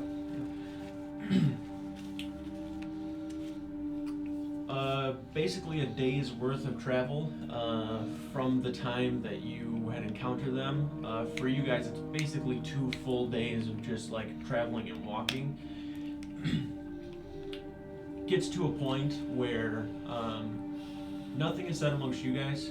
None of you seem to be like super fatigued, but you're definitely tired and it's visible. You're basically only just like drinking water right now. You haven't really eaten anything. Your legs are sore. You can kind of feel your feet getting worn down from the constant walking. You see nothing at this point. It's just desert kind of surrounding you in a way, to where you now, kind of looking amongst all of the individuals that are surrounding you, you can see at times some of them, like the saddles that they're in are almost like this half moon kind of shape, to where like they can lay back in them, to where some of them are basically like sleeping along the way, and it's not like all of them and there's only like one person that's going, like maybe 1 or 2 people at a time are like resting like in the seat of the saddle. Eventually it gets to a point where that same individual that was kind of speaking with you, who is kind of at like the head, maybe like the front left of the convoy right now, grabs like the rein a little bit, like kind of pulls on it, and the convoy kind of slows and comes to a halt. He turns around and kind of begins to look. He kind of like points off into the distance and kind of spreads his hands out a little bit, to where you watch them all kind of disperse, still in a large circle around you, kind of spread out a bit to where they're maybe like 100 to 200 feet even away from you. And then you watch the beetles kind of like curl down into a ball, and all of them kind of like slink back to where it's like every one of them, so like one of them will be facing inward towards you and the other facing out, and all of them are kind of like in this direction, kind of looking about. The one that was kind of communicating with you, as I had said before, kind of makes his way up off of the beetle at this point, still staying a good distance away from you. He just kind of like Us, kind of like putting his hand down, us, and then just like turns around and walks toward the beetle itself. Gotta go this way. Hmm? And we gotta go this way. He points toward like basically like a small little section within the space between all of the beetles, where the ground itself is a little more firm. There's not like a lot of sand. It's almost a little bit elevated above, and it looks like a good spot to like camp a little bit and like rest. Like as he's pointing and saying like "oos," like he's pointing, and then kind of like does this to like sleep basically. So he's saying like you can rest here. They're like a good distance out away from you, but they're by no means like just not watching or not doing anything. It's almost like just as good as they can get it to where like you're a little by yourself, but they're still watching very intently. I guess it's bedtime. I'm probably not gonna end up sleeping. Too paranoid.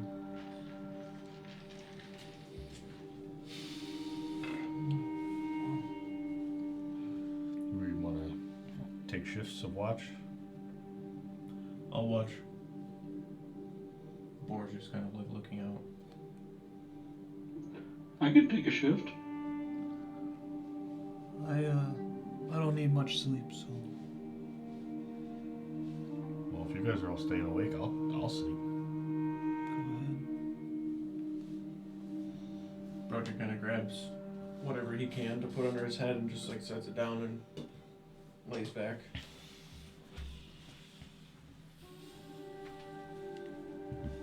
Probably do the same. Just look up at the sky. We're passing out. Is it cloudy? Is the moon out? You don't get a good glimpse at the moon, just based on kind of whereabouts it is, but there are a ton of stars in the sky. You said we haven't really eaten, have we? No. Do we have any like dried rations or anything like that? Yeah, you do. You have a good amount of like, kind of like salted, like raw meat too. That like you guys know you have to usually kind of cook pretty frequently. Some of it probably would have been from one of the animals that were like brought along the way to like be used for food.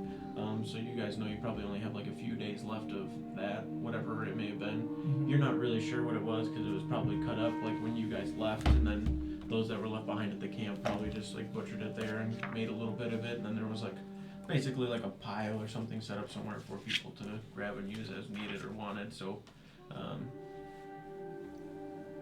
that would be something you would have to cook and eat.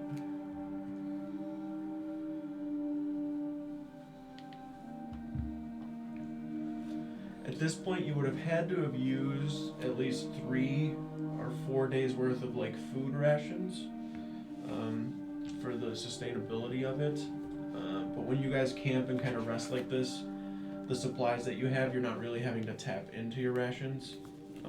That is something that you guys are going to have to track though, in case it does come to a point where it's something we have to refer to. I don't remember if we really had much written down. Yeah, for the most part at this point of like your journeying, a lot of the food and stuff that you would have had to tap into would have been from like the camp supplies and all of that, so you wouldn't have had to track your own personal stuff, but from this leg of your journey you would have had to take at least 4 days worth of food.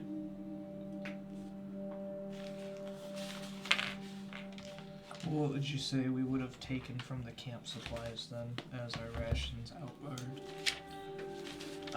It'd probably at least last you like 2 weeks worth. Okay.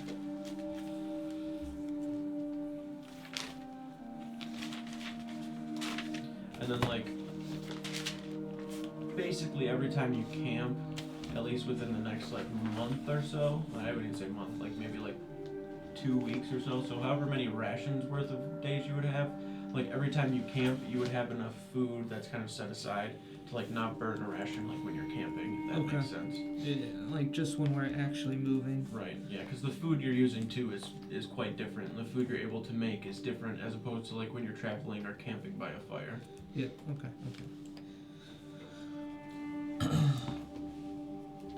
And it's not something I want to track like too heavily, but at least enough to where if it becomes like an issue at some point, like we can at least refer to some sort of baseline of like, hey, we're probably about this as far as food goes. Yep.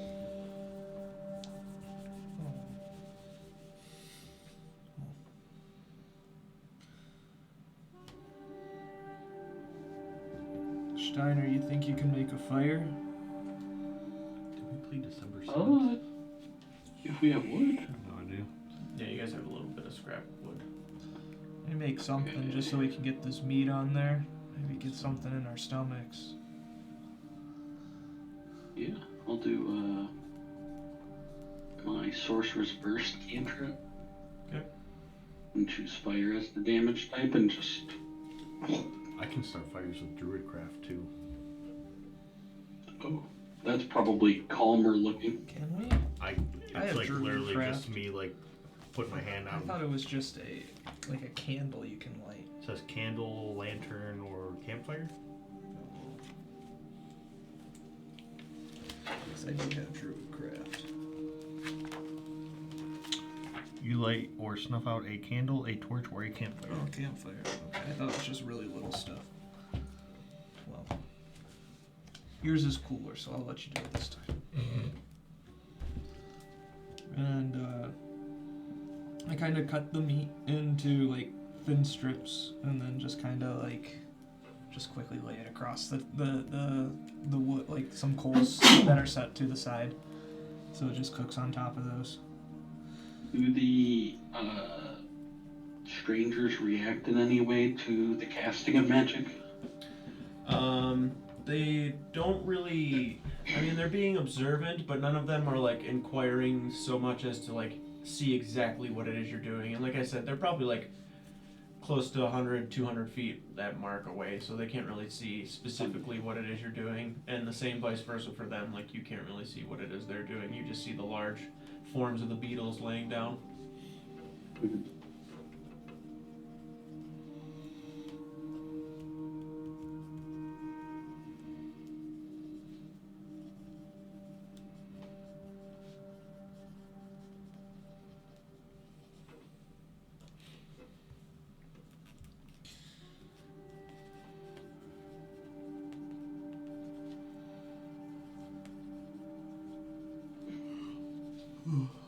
Well, this isn't really what I expected our journey to be.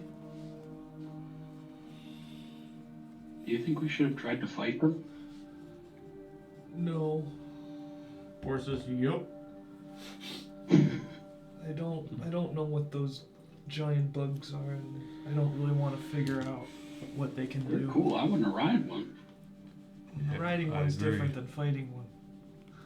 I'm just like laying there with my eyes closed, and I don't really think they're much of a threat to us, but I didn't know that until spent the past half a day watching them. They're pretty tough though on the outside. Not sure we can. You think you could turn into one of those? I think I would need to get closer and spend a little bit more time to really just see if it's possible. Gotta get to know them. Just watching them's not quite enough.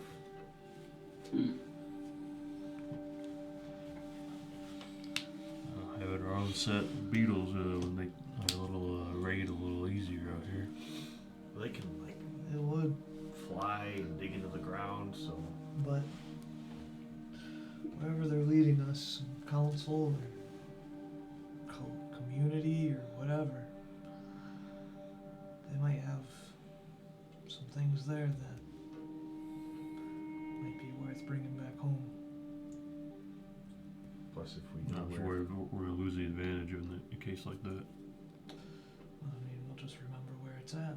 Come back later. my thought was we find out where it is and then we leave, we can always come back. That's what I'm saying. But I think some of this meat's getting ready, so if you guys want to eat something, do it now.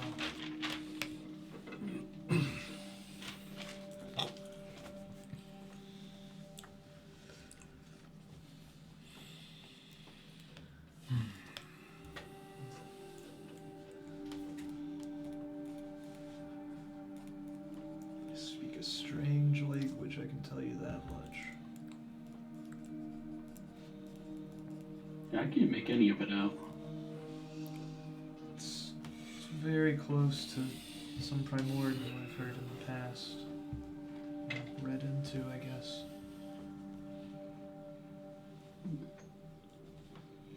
I can only make bits and pieces out of it, though.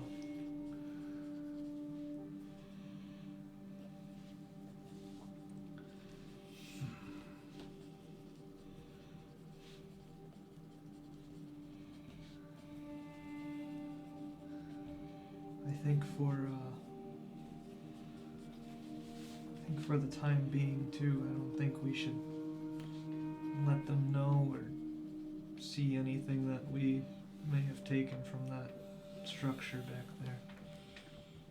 Probably a good idea.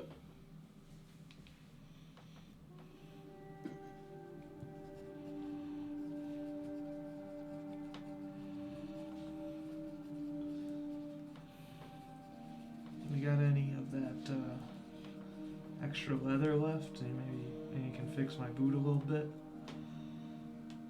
Yeah. Not too much, but enough. Pinky toe's starting to poke out a little bit. Yep. Well, I'll do my mending. While you're kind of doing that, fixing the shoe, Boar is still like looking out at them, like in the circle. He's not like doing like this very constant, like long route, like perimeter around everybody, like looking out, but he's like slowly like kind of moving about, like looking along the perimeter the whole time, like watching them, like on edge, but at least calm right now. Like he's not like holding his axe the whole time, like he's just on edge, and you can tell that he is very unfamiliar place, unfamiliar people. He can't understand what they're saying. They are slightly kind of intimidating individuals in a way. They carry themselves with some confidence, so like they definitely appear to be fighters in a way. And Boar as a person, like you can see that he just takes it as a challenge, is basically all it is. So it's not that like he's right or you're right, it's just his belief, essentially is what it is. Telling you right now, I'm only okay with this because I trust all of you. I trust your judgment. I trust you as Viking. But if things go south, just say the word. Yeah. I don't feel we're in danger right now.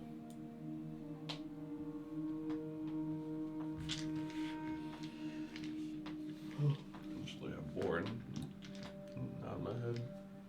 He kind of looks back at you and does the same. So if anything does happen, I got your back, so don't worry. I know you do. I know all of you do. As I you.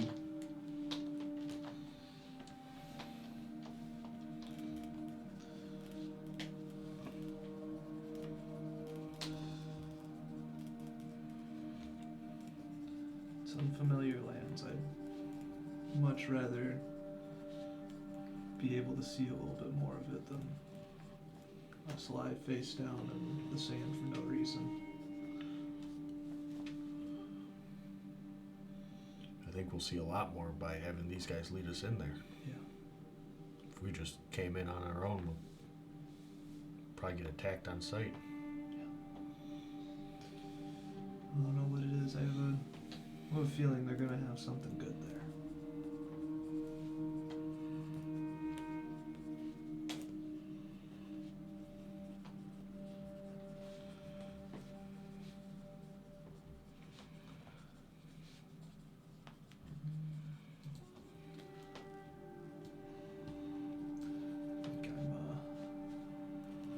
I'm gonna rest for a little bit though. Take like a piece of meat and just go find like a softer spot on the ground or something and kind of lay down.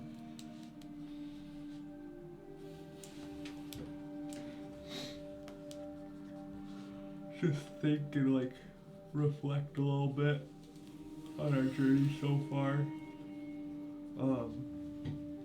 Think back to the trial and everything and having like Sulkir lead us, and I kind of think like kind of asked for guidance almost. Mhm.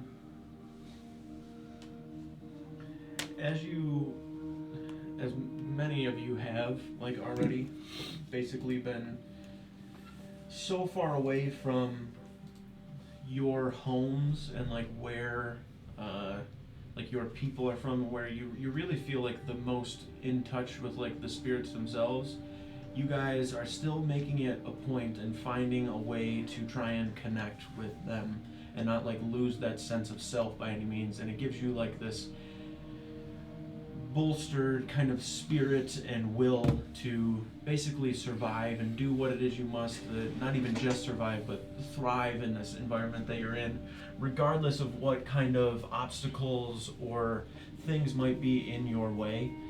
You try to make it a point to stay strong and stay Viking in a way and stay connected to the spirits, to where anytime you think of them, like, they feel like they're right there and they feel like they've been there the whole time, to where it gives you no doubt in your mind that you are doing and staying true to what you should be doing and who you are.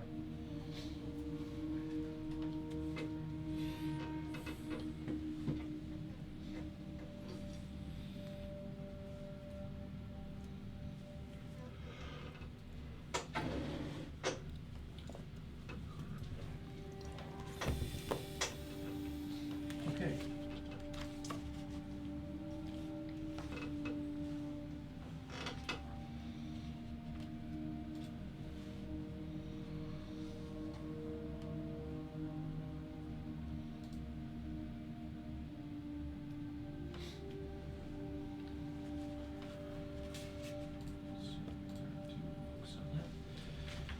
All right.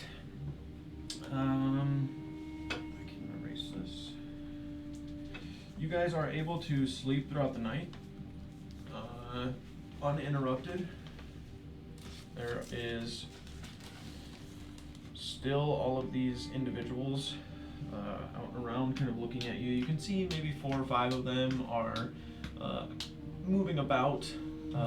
Some of them even are off of the backs of the beetles, and the beetles are kind of like burrowing underground and then, like, kind of coming back up and then walking back toward their rider, who kind of puts their hand up toward the what would be basically the front of their head.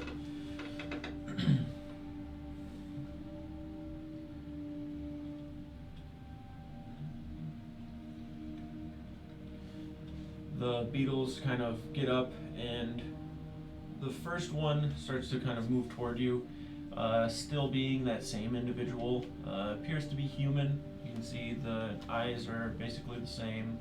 The kind of brow, nose, ridge area where there's familiarity to it. It's the individual that's mostly been communicating with you. Makes his way up on the back of the beetle. And he just kind of points kind of back again. More of like a gesture, like a quick wave of his hand. Like, Tuvu, asa, asa. And then points, and then they again form a kind of circle around you and begin walking north.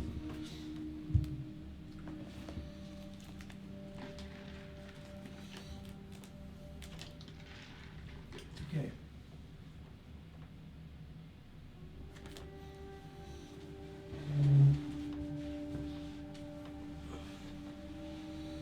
I need to test again for not resting. Yes, if you did not rest at all. Four's gonna do the same. Yep. 15 this time. 14. That would be a point of exhaustion.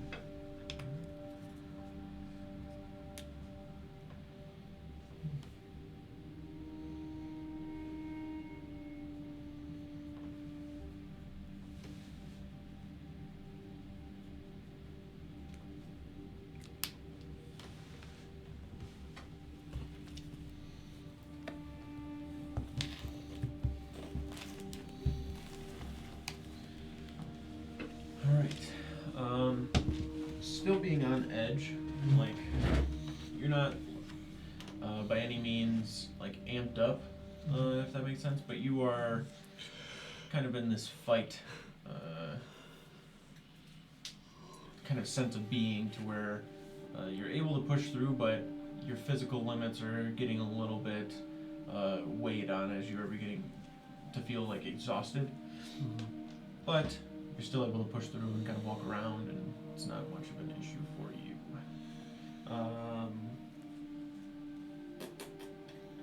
think we're still using the new rules for exhaustion, right? Where you just have -1, right? On basically everything you do? Is that how it works? 2 times your level for all D20 tests, and 5 times your level for your speed. Shit. So, -2 on all my rolls and -5 on my speed currently.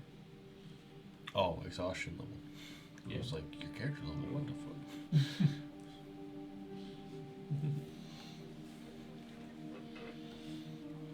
alright. You didn't get any sleep last night, Kane? No, started to sleep. Pretty much just laid there. I'll be alright.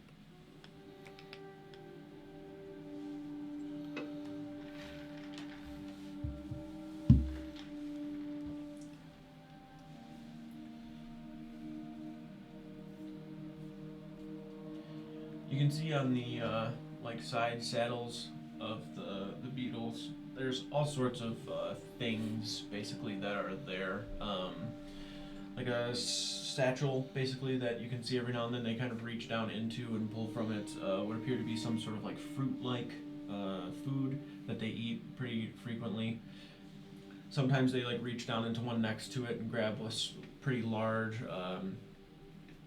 also kind of appearing to be fruit, but has like a little bit more of a hardened exterior that they like chuck out in front of where they are, and the beetle kind of scurries over towards it and kind of bites it. They have what you can see is a large, appears to be like a water skin. They have some sort of like straw basically coming from it that goes up the side of the saddle to where it's like kind of like sitting out the side, and they can kind of like reach up toward it and drink from it as opposed to constantly like doing one of these numbers. They seem very, very comfortable and settled into like what they are sitting in the saddle. As you can imagine, they probably travel for pretty long distances over the desert in these and on top of these beetles, and they have basically like an entire camp on the saddle of the beetle, like each one of them does, to where they have enough food and water to last them a pretty long time, not just for them but the beetle as well. And you'd imagine the beetle is built for this environment to where, like, much like a camel, it doesn't really need much to be able to survive and kind of be fine within the desert itself. Each one of them has basically the same armor and the same weapon. As far as the differences between them, it's going to be like their race and what kind of sash color they have. But there's only 4, as I said. It's either going to be like a blue, like an orangish red, this light gray, or a green. And you start to realize that the more you travel with them and the more you look at them and realize exactly what it is that they are wearing and have on them and whatever that may be. Does the other one wear the same one that their like leader wears? Yes. No. Yep.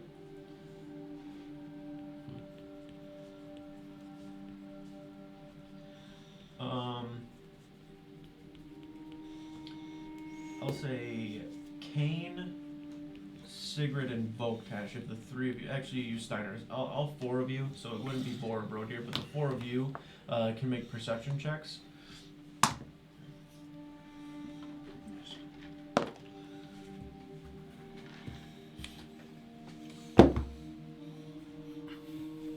Eight.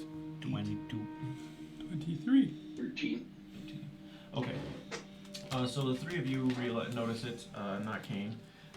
But as you're watching them,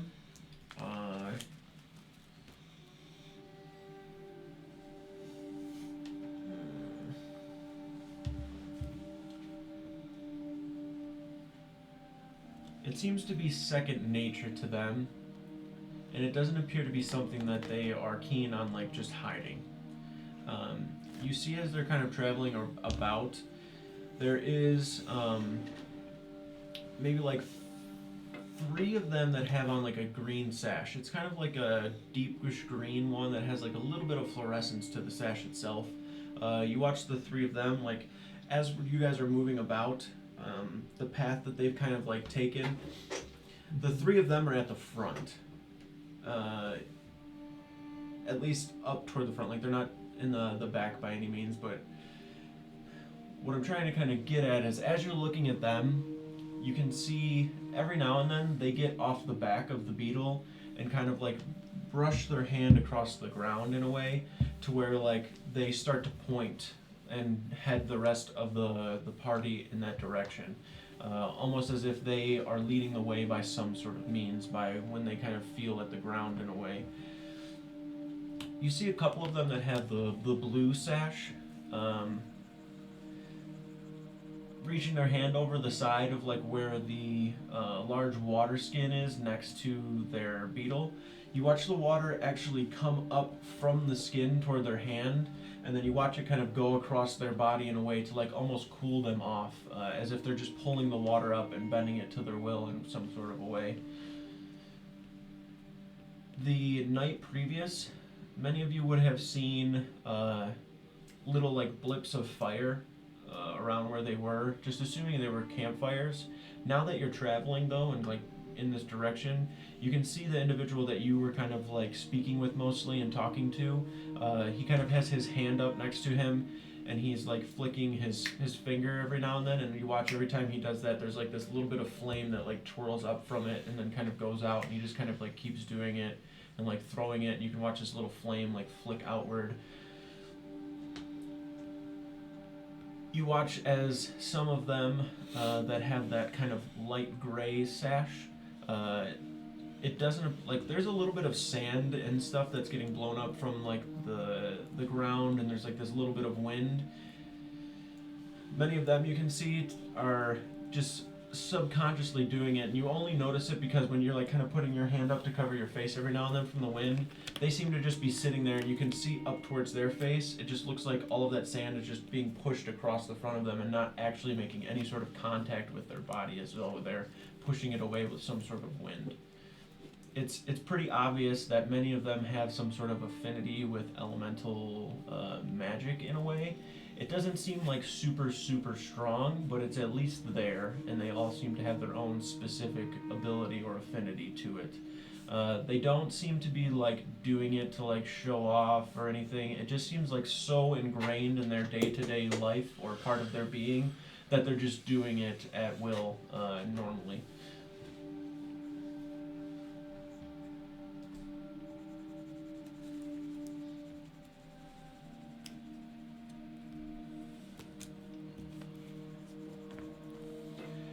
You see one of them kind of over to the side, has like a blue sash on, is kind of like looking down, appears to be a kind of dwarvish individual, and I only say appears to be because they're a little bit taller than what you're used to, like seeing like Jarl Gorndal, especially seeing him the most recently. Like the height is different and they are much more slender, but they have these very kind of bulbous features that appear very dwarven. Like you can see their ears kind of sticking out from the sides of the scarves that they might wear around their head, and they're very rounded, and then their nose you can see like underneath is just kind of like sticking out a little bit more.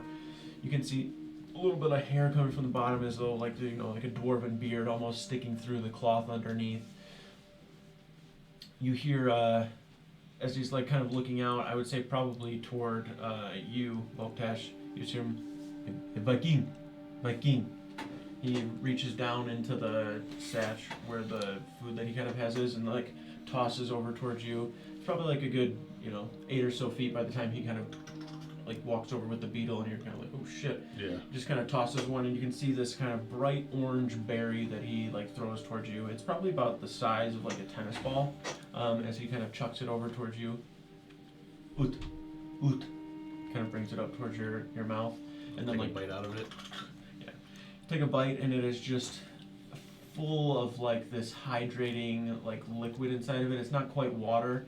It has almost like an orange juice citrusy taste to it, but it's a lot more subtle to where it doesn't have like that almost like sharp tang at the end of it. It's just like this orange kind of flavored water that's not quite juice. It just has like almost like seeds and stuff in it as well. It's very not like pulp. It's more of like if a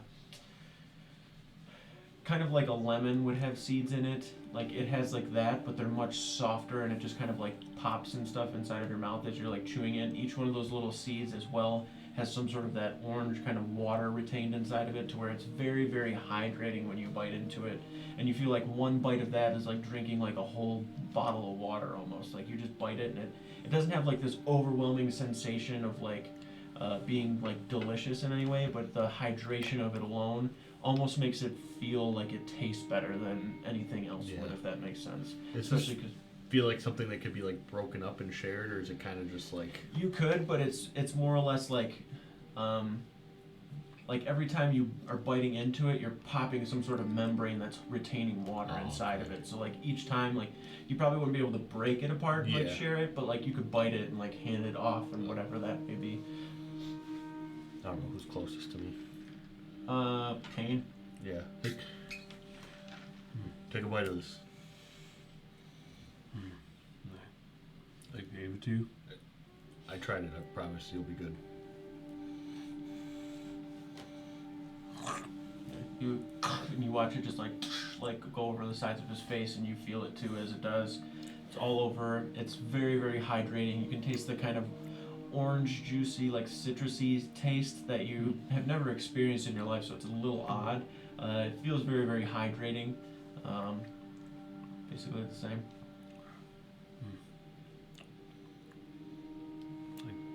Somebody else water or something. Try it.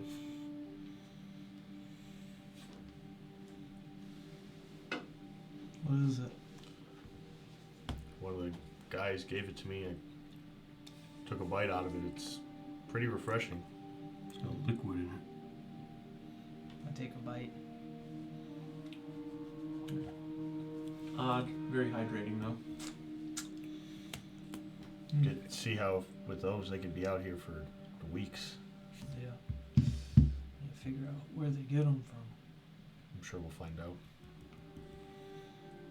How big are these? You said about the size of a tennis ball? Yeah. It's probably Gone then, right? Yeah. Yeah, by the time the three of you bite into it, there's like one little section left maybe. But it's mostly just like dripping with whatever was left on it. There's probably not even much of that content left within it. Alright. Well, then I just kind of toss it to the ground then.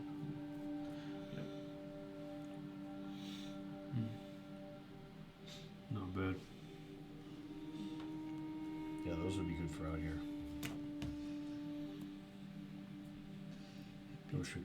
Beats carrying multiple water skins. You can see the one that's like on the back of the beetle that handed it to you, just kind of like looking at you. I'll kind of like nod towards him. I'll use my mind link feature to, thanks, gratitude. You just. Alright. You guys travel for probably from the time that you had encountered them, I mean, you're pushing pretty close to like 2 days or so, maybe like even getting a little closer to that 2.5 day mark. But it's about the middle of the day. The sun is basically directly above you. It's hot. You don't really know how much longer it is you're going to be walking. You're starting to get a little bit more like fatigue quicker than usual. You're constantly drinking the water that you have. Even though they have plenty of supplies and such, like you're not asking and they're not really like giving. Like that was more of like a hey, like check this out type kind of thing. But for the most part, like you're not like dwindling in supplies, but you're carving into them pretty good, even in these couple days or few days that you've been traveling. It gets to a point where you can see the beetles themselves. They're not like exhausted, and it's really hard to tell like the emotion or anything from the beetle outside of like probably if it was trying to attack you versus not trying to attack you. Like that's as much of the emotion you could gauge from an insect like that. But you can see that they're slowing down a little bit. Like I mean, they're probably getting pretty tired. Like the only rest you've seen them have is that one night where they just kind of hunker down and they've been like just traveling and traveling, and you don't know how long before they encountered you that they were probably without rest also. So them kind of slowing down and you feeling like you're slowing down, like you're not really sure where these individuals are leading you to, and it's not even more of like a trust, it's more of like a, well, what choice do we have but to basically follow them. You're in a very, very strange land, as I had said many times before, and your knowledge of where you are is so little that for you to be able to think you could survive better out here or find something better out here than they could lead you to, very incorrect. Like they're definitely leading you to something. It's just that something you do not know what that is. All you've been told is basically Al Nilath, some sort of version of that or pronunciation of it that would suit you. But nonetheless, as they kind of push further and further in that direction, you follow more and more without, not question, but any sort of resistance, really. So are we going through multiple like day and night cycles? You've basically gone through one full day and night cycle and are really encroaching like number two, you've gone through two and will be encroaching like a third. Yeah. Because you basically walked through one and then slept the second one, and now you're on like the middle of the third one. Since we're kind of being led and we're like in the middle of this desert, do we have any real idea or understanding of where we're at? So based on like, and this is something very basic that all of you would be able to gather, like the sun.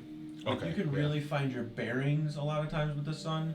However, you'd imagine the more that you were to get into the middle of the desert, the more that you would get lost from any sort of like landmark or area of where something is. Like, great, even though you like know which way north is, like that doesn't mean that whatever you're trying to get to is directly due north. You know what I mean? Like once you start to get out into the vastness of the desert, like even though you have like a directional bearing, that doesn't mean you can find something. Yeah. Like you could probably find like the ocean or like the end of the desert somewhere if you knew where it was in a direction, but to be able to find like a landmark out here is something that you would really have to have some sort of either like special ability or like a map that would have some sort of longitude, latitude mapped out on it that you could track to some degree. Okay. So for you to like, now that you're like kind of thinking about that, and especially you like having some sort of cartography skill, Yeah. like mapping those things out, like I'd imagine along the way you're probably drawing some little bits of whatever you could make out.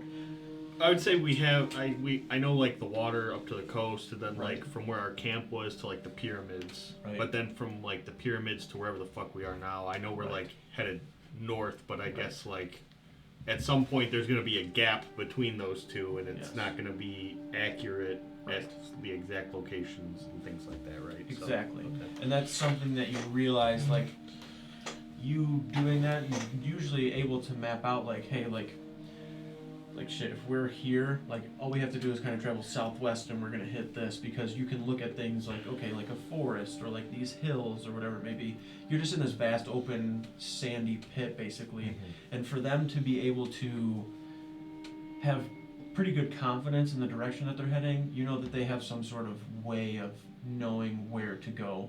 And you could gather based upon, like, the way that kind of the beetles are acting and the way that the individuals with the green sash kind of place their hands on the ground and are leading the way, that those are the individuals that know where, how to get to some things, and how that is, you're not really sure. But you know, like I said, right now that you're heading north, and that's just based on the sun. Everything outside of that is just like guesswork for the most part. You don't see structure, you don't see the pyramids anymore, you don't see the water anymore, it's just desert at this point from how far you've walked in. So you probably would have mapped out like that bottom corner, like with the ocean on both sides, like in that bottom left, or south kind of west portion, but now it's just starting to get into open desert where like you're like, like if we just kept going south we'd hit it, or if we kept going west we'd hit the ocean, We but can find the water. yeah, anything north or east from here is just a guess. That I was also concerned about, like, whenever we try to leave, trying to figure out how to get back to our little group, assuming they're even still there by the time we get there. Right. Okay. So a little bit into the third day of travel, probably sometime past noon, just based upon where the sun is. It's like slowly starting to kind of come down in a way to where you know you're getting into the second half of the day, if you would. You can see that the way the kind of sun is coming across, and then in the distance, you start to actually make things out. And it's actually really, really similar to the like picture on the screen, and I know Deleuze, you probably can't see it, but essentially outside of like those large mountain type kind of structures there, there are tents that are kind of set up in these little bays, or it's kind of like a valley in between two really, really large sand dunes. And then you can see at the base of these, like in the valley of both of these sand dunes, there is like this shadow that's kind of cast when the sun is not directly above, like in the sky. So it's kind of like this shaded, probably cooler bit within the desert. And inside of that, there are several like small tents that are set up, some even like adobe type buildings, like homes that are built into there. Many of them though, like those adobe kind of like buildings that are outside here, have a lot of like weathered damage and tear and like breaking down to them, you'd imagine, from the constant like wind traveling through, or the sand settling and shifting about, or whatever it may be. The tents themselves as well don't appear to be like permanent, but there does appear to be a trend, or like a very, very obvious settling of people within this area. And you can see as it kind of goes through that valley, like further beyond that, it's hard to tell with the sun the way it is right now, but you can see the way the sun is kind of coming down from the west across this valley, cast into the shadow in the back. Beyond that a little bit, there is like this sun that's cresting on top of what appears to be some sort of a wall. The wall itself is made of a very similar stone to that of the pyramid, of that kind of sandstone kind of structure, and it is large. It is bigger than any structure that you guys have seen within your kind of civilization as it goes. You can see beyond that wall, in the center of whatever this city is that you are now looking at, a very, very tall tower that is probably close to 10 to 20 times taller than any building that you have ever seen before. The wall itself already being taller than any building, but this one is an actual structure that is built and seems solid. It has a lot of, you can't really see it from here, but the building itself kind of stands out, the large tower, and it looks like it's smack dab in the middle of whatever city or town it is that you are approaching at this point. You can see as the convoy that you're in is getting closer and closer, you start to look as you're passing through this valley, the shadows kind of cast in the middle, and you get through and you can feel that relief from the sun as you step into the shadows here. You can see several people like kind of on the side in these tents, have all sorts of random things that are set up, like one of them is just like a bunch of lizards that are all tacked by their tails, just kind of like hanging, and you can see them on like a little bit of a small like fire underneath them that's like slowly cooking them, and you can see somebody walking up with one of them on a spit, like trying to like push like goods towards you, like pushing it out, but they can't really get to you because the individuals that you're with are kind of toward the side, and they're kind of just like shooing like with their hands to the side, everybody that tries to like run up and rush. Some of them have these like woven necklaces that are very like low in quality, but they're still trying to like push these goods out, and you can see many of these people in all of these tents basically are trying to sell something or another. Like they're not really just resting here as if it's home, like they're here trying to sell some sort of good. A lot of it is very like, from what you can tell just by looking at it, like low quality, just random, not really like garbage, but most of it is just like not useful. Like aside from the food, and the food that's being shared or trying to be sold doesn't seem great. Like it doesn't seem like, wow, that looks good or smells good by any means. So you keep kind of like pushing further and further toward this basically city that you're now gathering is what this is. You can see as you get up closer and closer that there is a formal gate in the front of it. The gate itself is really hard to actually see. The only reason you can kind of gather that there's a gate is because of these two kind of towers that are set up on either side of it, and then the wall itself is like this just smooth kind of stone appearance. The wall itself as well, now that you're closer, you can probably gauge is close to like 30 or so feet high. Like it's probably about the height of like a light pole or like a telephone pole. Like it's a good height. Goes all the way up to the top, seems really solid. It's pretty smooth on the outside except for these large ridges that are like each large block of stone that's kind of been formed to where like you can see them, but for the most part it appears to be smooth. Once you get up to the gate as well, them seeing who you were kind of being accompanied with, there's no hesitation. You can see probably about 4 or so people at the top, all of them wearing like a green sash. You watch them all like kind of like put their hands down onto the ground, and then you watch from the middle of that gate, the stone just kind of like splits in half and like rolls and rumbles, and dust kind of like rolls out from underneath it as it's kind of unsettling and moving about, to where the stone just basically starts to spread apart from whoever is on top controlling it in whatever way it is that they are. Can't believe we found Bossing say.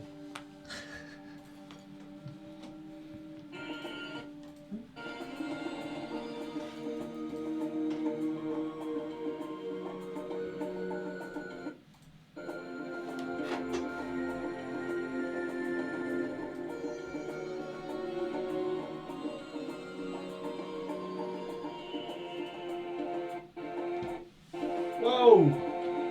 We're back here. It's all been a fever dream. Oh, you're back.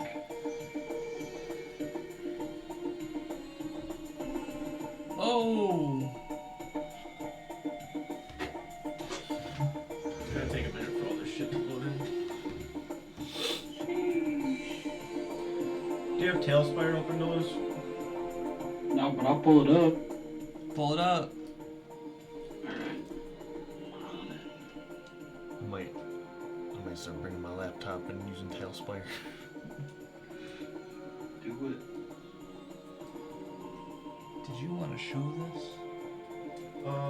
We can leave it for now. That's Okay. alright. Because I think if I had to do it, I would have to have to You lose have it to there. stream and it. Yeah. it might be a little difficult from be big enough to be seen. Yeah. Essentially, I believe this is the right direction, right? So nope. Coming from here. Whoa.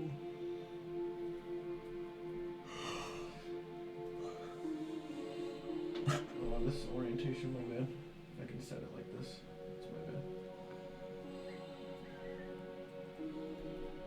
So you're talking about those towers, and that's those towers right there? Yep, this is exactly where you're entering in, basically. A lot of this random stuff, like you don't see all this blue. Like it's basically just like a stone wall, essentially. It's just hard to get that structure. Some of this stuff is just It like just says waiting on GM.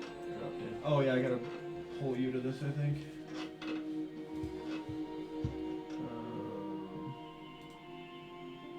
Maybe that? Nothing yet. Still just waiting on GM. Alright, hold on, I'll figure it out fucking.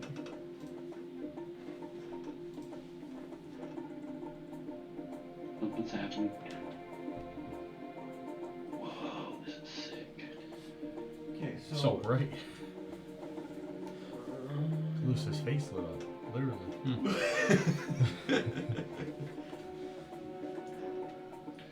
Alright.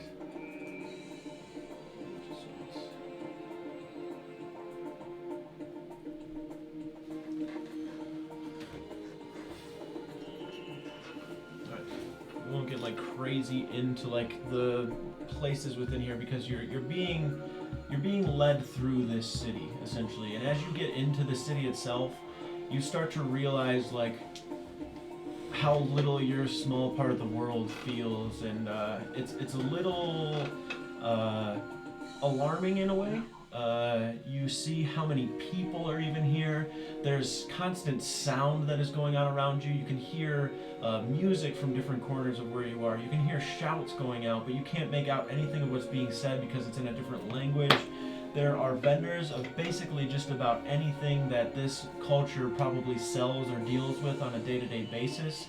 Many of the people here are of different races. You can see dragonborn type individual. You can see humans, elves, some gnomish individuals, dwarves, whatever it may be. And you also start to see people that you're not really like, well, I guess I wouldn't say like people, but a couple of races that you probably are not super familiar with or have not seen much of.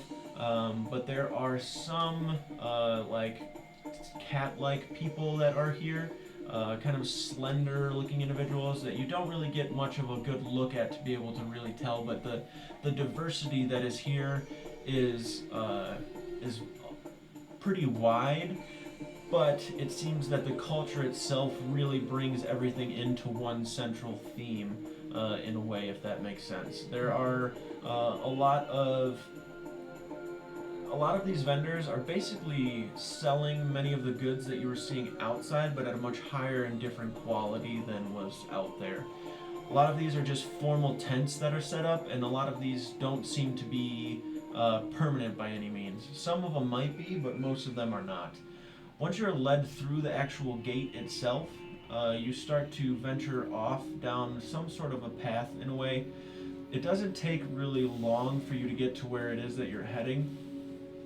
But you do see, however, very random things that kind of catch your attention. There are like these gallows type things that are set up right outside of this building here. And you can see many of the same dressed individuals that you are used to seeing, or have only seen thus far, kind of outside on this building here. I also have, I think, a couple of these, yeah. So on top of here. Let me see if I can get a good look so you can have a little bit of an idea as to how these guys kind of look. It's super blurry. That's a little better. They're basically dressed like this. Like the sash kind of goes across the chest like this instead of like across like a, what would it be, like a toga or something would go across. It's more of like a shawl, but it has a very sashy appearance to it. You can see where you're being led and directed to. The central path to go to, Jesus Christ, where you're trying to go seems to be here through this small area, and a lot of it's very overwhelming. Like there doesn't really seem to be much rhyme or reason to how things are placed. It's just people fitting in where they can get in a way. You essentially take this wide path around and are starting to travel through the city itself. You can see much of the sandstone kind of architecture. There are a lot of goods that are just kind of placed in the center here, and you can see what appears to be a lot of guards around many of these things. A lot of this doesn't seem to be for sale. You can see random pits, random creatures, random bits of vegetation, all sorts of different huts. There's so much things that you're looking at and seeing that you can't really take in much of anything right now as you're traveling through. And much of the view that you're seeing of much stuff is being covered from the beetles that are surrounding you and are in much of a tighter formation around you, so as one of you doesn't just like slip out of the formation by any means. As we're getting marched through this place and like these people are trying to sell us stuff and whatnot, are they all speaking that same language, or is anyone speaking common? Everybody seems to be speaking in a language that you're not really picking much up of at all. The language that they're even like. So, what you were hearing from the individuals that were talking to you, only brief little elements and bits of it seemed to be primordial. Like there was like this kind of intertwining between whatever their common language is with primordial that you were kind of gathering. Much of it because you can see the elemental affinity that they have as well.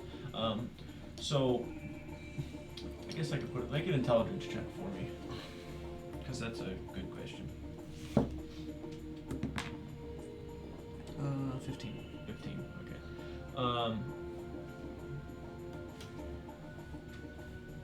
So it's something that you guys as a culture wouldn't really recognize too much, but you guys have a different dialect than those people in like Gatland would have and those in Felby would have, but your language is common to one another, like most regions would have. I wouldn't say it's like a different dialect that most of the common people here seem to be sharing. Mhm. It's more of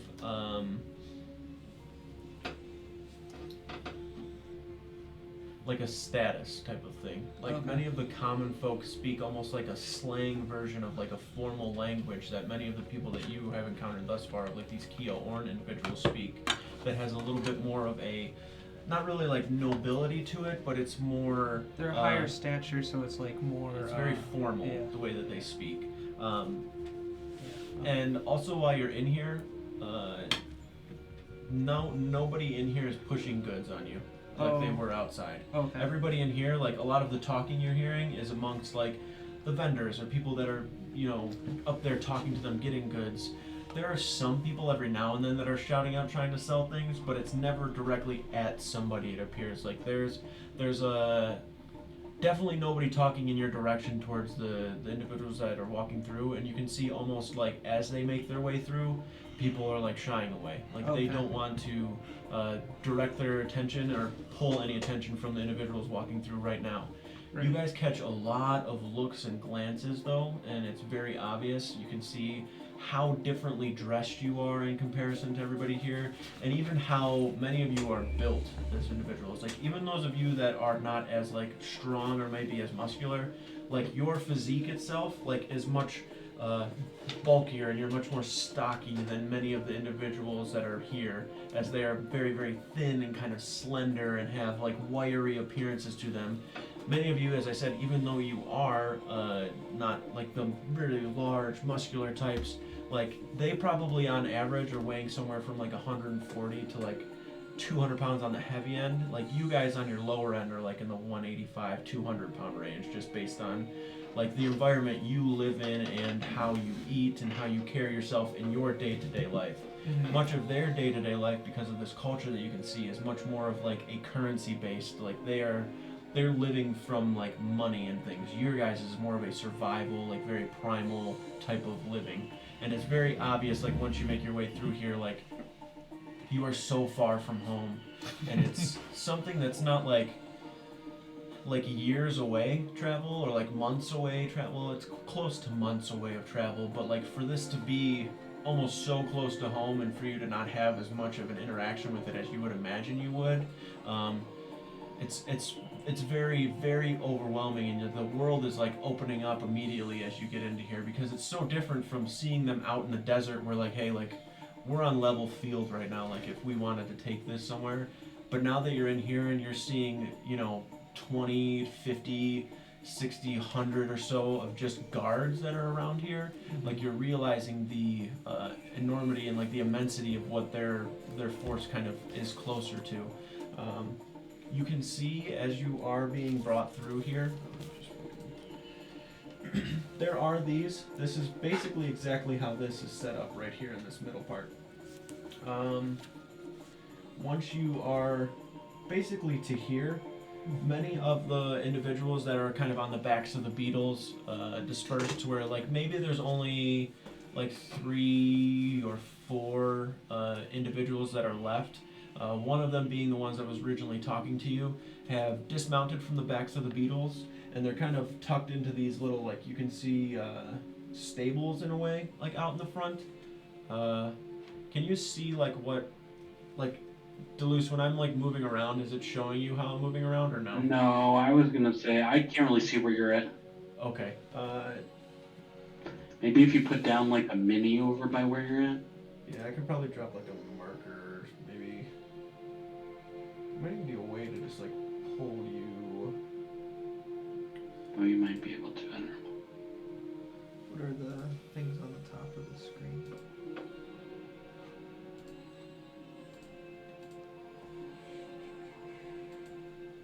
I know there's a way to do this.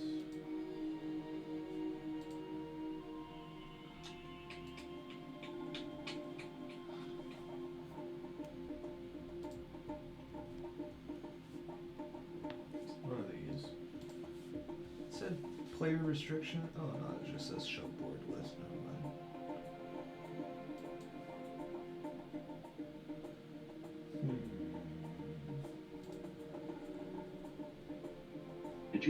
this, Billy? I built a lot of it, like positioning wise and whatever. But like a lot of these buildings and stuff, they have like already pre-made, so you can kind of just like drop them in. But like the walls and this itself is just like a collection of a bunch of different buildings. And then this tower was already built, so like this stuff was just like placed here. We're kind of in the middle, Brandon. Yeah, we're like in the middle of everything. There's like a really there's like a near, big that like big. palace type Really thing. big tower. Yeah. Okay. There's like a well in the middle. Almost looks like a castle. Yeah. Okay.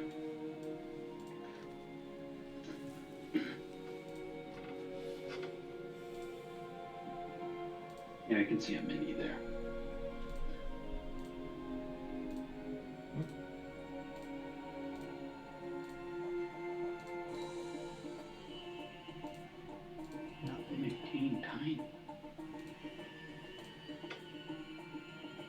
Just so you guys have an idea as to like kind of where you are. All right.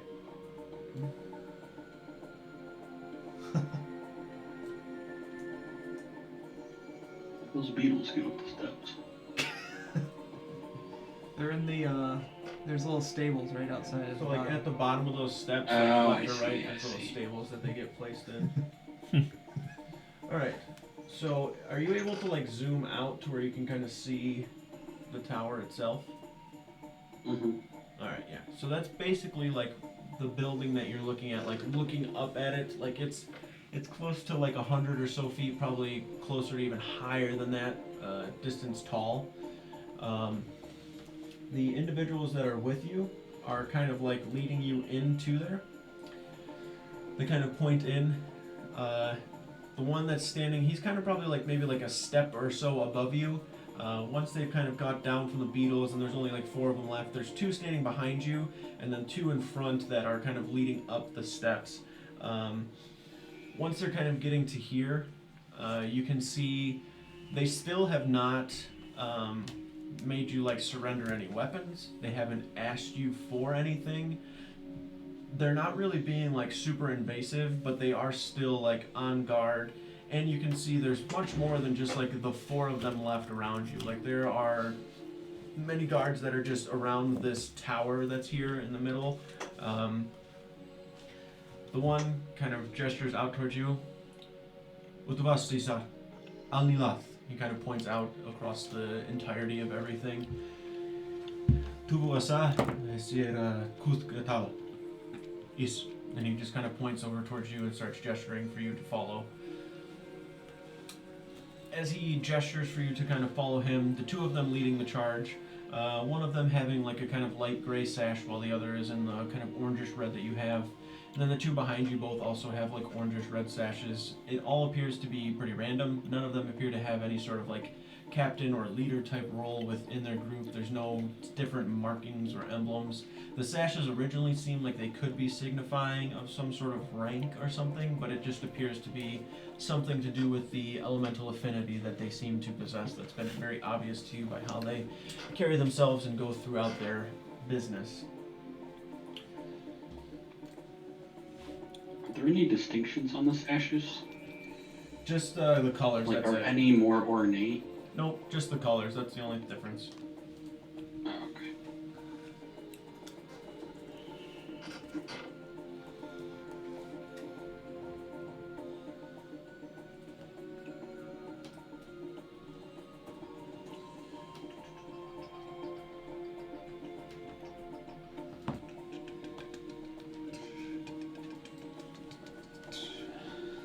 You enter into the tower here. The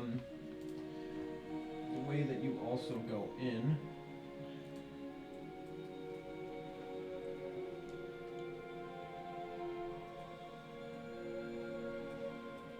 basically through these steps and up into these double doors here connects to like this kind of connector piece in a way. Let's see if I can do this. And you eventually get to a point where you're just constantly going upstairs. The rooms are all very random. There's a lot of like open spaces essentially, that have like these large arches. I think I can do this. Does that pull you right to that? Yes, it did. Okay. Are you able to like actually see inside of it, like, or is it Oh just yeah, a tower? I think so. Okay. So basically, I'm just trying to show you like this whole tower is not just like solid. Like it doesn't just like go through and essentially, it's not just like one solid form. Like the architecture is pretty ornate. The way that it's built. There's a lot of these arches. They're not like super eccentric or detailed by any means, but it's just very different than things that you are used to seeing, where everything is very square or triangular. This is a little bit more advanced in a way, and you kind of like looking at it now, like before when you saw the pyramid and thinking that was some sort of ornate structure and it's very odd. Like even these buildings that they live in day to day seem to be pretty eccentric for just some space that you may live in. Get to another point. Alright. Don't really need to get too far into every level. I'm just trying to show you a little bit of that. When you said you get to a point where you're just going upstairs, I thought it was a joke, dude. This whole thing is stairs. What the hell? Basically. So this isn't like exact, but this is eventually where you end up.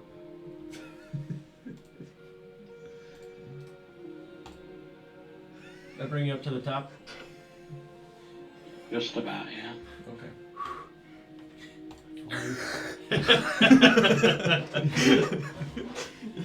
Your legs are a little sore. The guards or so that brought you up here, and along the way too, there's maybe like checkpoints in a way where like there's guards that are set up like that open area. There's maybe like one on each side kind of looking out. They kind of look back towards you and see you as you're being led up and escorted by the other Kia-Orn. Once you make your way up here though, this is basically kind of how it's laid out. There's like this middle portion that has water inside of it, and then there are 3 seats that are not here right now, but I bet I could find some really fast.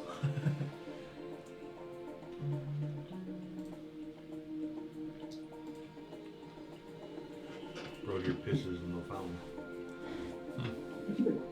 I'm thirsty. Leaves his mark.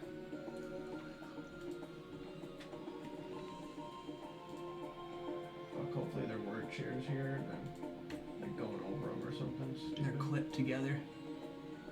No, they're there. Nice. There we go. Sick. Clean. Close enough too. I don't see any chairs. Oops. Well, there's plants in there, not water. Plants are growing out of the water. Might have to like adjust the height. Okay. It's just a very basic idea of how it looks in a way. It's not like exact, it's just whatever the fuck this tower gave me, and I'm working with it. So the middle part is set up like a fountain. It is an open kind of concept, and you can see these 3 chairs here, and in each chair there is somebody seated within the chair itself.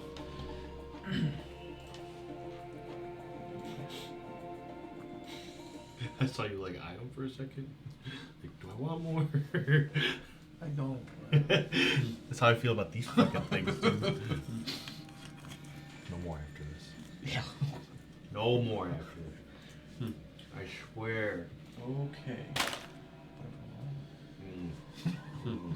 Making his way up, and your way up, you are now at the very top of the tower, essentially.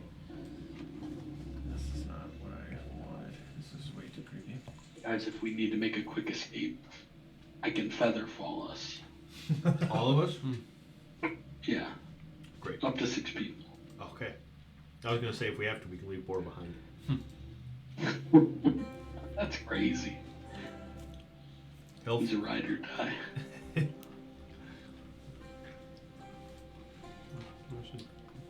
If he makes it out though, Or we're can fucked. take my place, dude. He's a better man than me. Damn. Alright. Let up the individual that that was kind of speaking on everyone's behalf prior to this and like before you.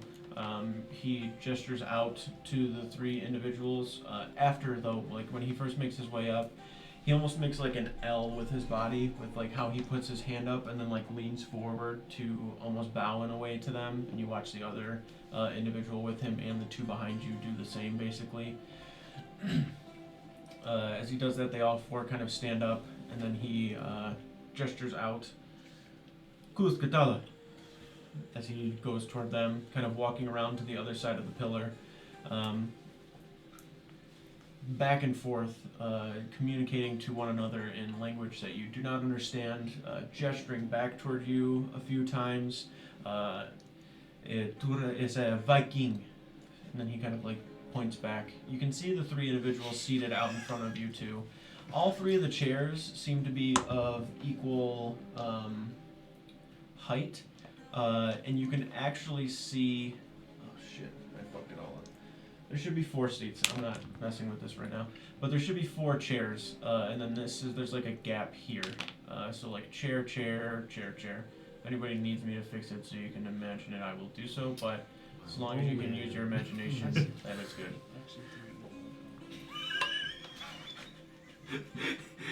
It's really hard to be a bird. There's 3 chairs, there's 4. I mean,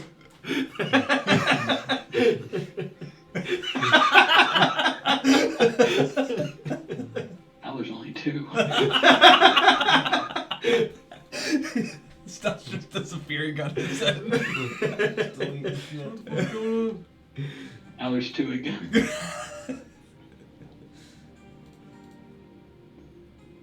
Holy fuck, this is gonna be so jank. Oh. It's okay, I don't mind. Nice. Very good though. Okay. Now it's like that, you There's know? 4 chairs. Oh, that's what it's supposed to look like. Like Narnia. That makes sense now. Okay. So, bitch, I'm pressing buttons. Didn't mean to do that. There we go. You can see the 4 chairs. There's somebody seated in the far left chair. The chair next to that, there's an empty chair, and then the other chair on the opposite side on the far end is filled. Can't reach them. One of the individuals you can see I have self-control, I swear. to the far left, and looking out at these people now, all of them have a hood up. It's kind of like a very, very airy, almost like veil type of a hood. The very first individual that you see, they all begin to kind of take the veil from their heads and pull them back to where you start to see the individual themselves. They appear to be human in a way, besides one of them is dwarven, but there is something very non-human about them. You can see the first individual that pulls back the veil has a bald head, clean shaven, and you start to look that he does not have eyebrows, there's not a single hair on his arms, there is no hair on his entire body, and his skin almost appears to have this kind of rocky, dry looking appearance, to where he almost has like a tannish, almost sandstone skin to him. He has a kind of small V-type shaped vest that kind of drops very, very deep down to almost like right above his belly button. It's deep green with this kind of hatch design in it along the inner kind of lapel. You can see that he is definitely strong, and it has to be probably the biggest individual of everybody that you've seen within this culture thus far. He's probably about 6'3". He has a very, very strong kind of muscular build. Several rings of gems that you can see that are on his fingers that he's wearing. He has stones, as well as this kind of necklace that drops basically to the middle of his chest, like right in between both of his pecs is where it rests, and it has this appearance of what is some sort of like jet black rock that has a little bit of a sheen to it itself. I gotta turn this down a little bit because it's going too hard for me right now and distracting me.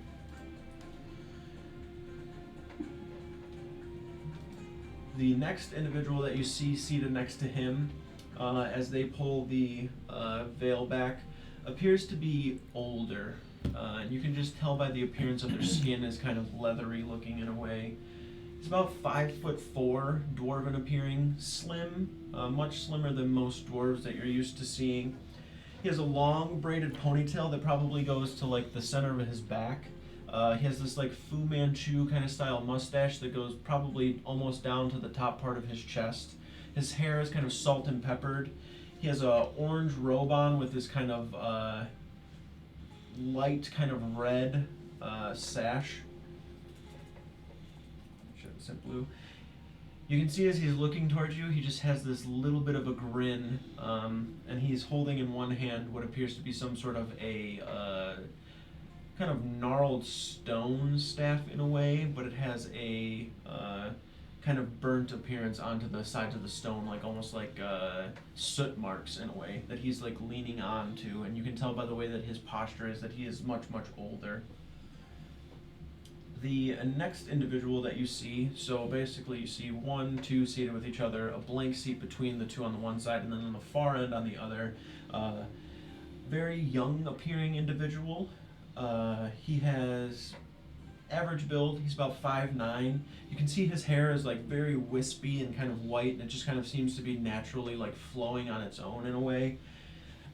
He has this kind of light gray long sleeve shirt, these kind of black parachute pants that he seems to be wearing, and he's just like sitting with his hands like on top of one another, placed in his lap, and then like one leg over the other that's sitting there, and he's just like staring down towards you and doesn't like pull the veil back himself. The wind just kind of like naturally like or unnaturally pushes it back to where he's just sitting there staring at you. The dwarven individual at this point, kind of looking forward,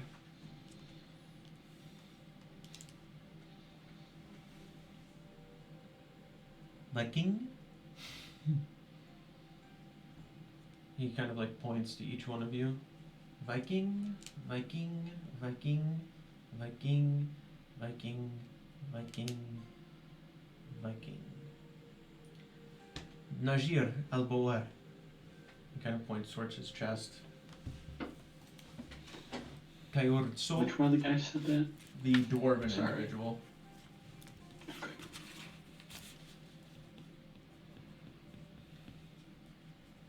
After pointing to himself and saying Najir, you can tell by the way that he says it, it's like a first and last name, kind of pointing to himself. And you can see much of the time when they gesture to themselves, it's not like a pointing, it's like a hand to the chest. So he kind of like points and holds to his chest saying Najir al-Boer. So Najir for the first name, and then Al with a hyphen, Boer for the last. Can I get a run back on that? Yeah. First name Najir. N-I-A. Oh, J- N-I-N. Sorry, Najir. I threw an extra letter in there. N-A-J-I-R. So, L Boer. yes. B-O-E-R. He points to his left, being the kind of big, muscular, bald individual. Kayortso. K-Y-O-R-D for the first name. And the last name is Sol. S-O-L. And then he takes his hand very eloquently and points across to the individual on the far side. Paolo Ra. P-A-O-L-O, and then the last being Ra, R-A.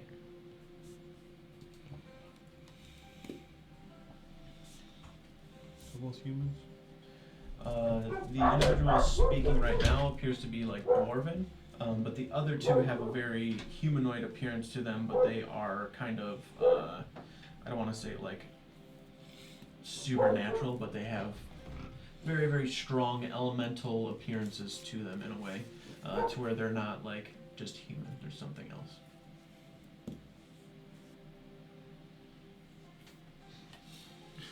Fourth seat was empty. The fourth seat is empty, yes. He, you see him like speaking towards you now, like as he's like leaning forward a little bit.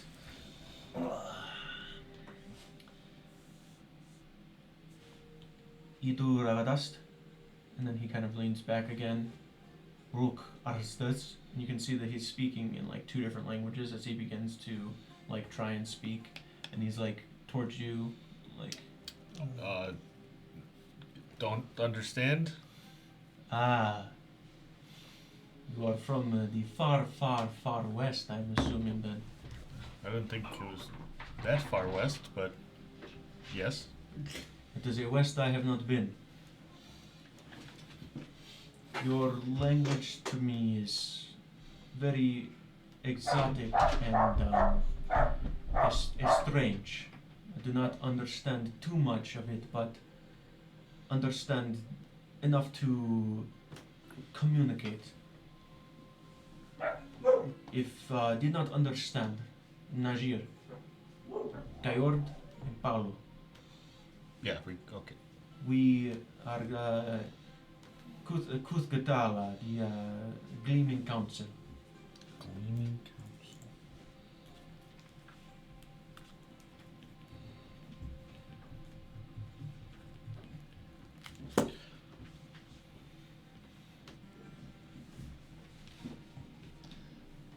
You, I'm sure, have many a question as to what are or where are. Yes. Answers I give in time. As I said, we are Gleaming Council. This city in now is El Nathir. Or sorry, El Nilath. We are a trade city of sorts.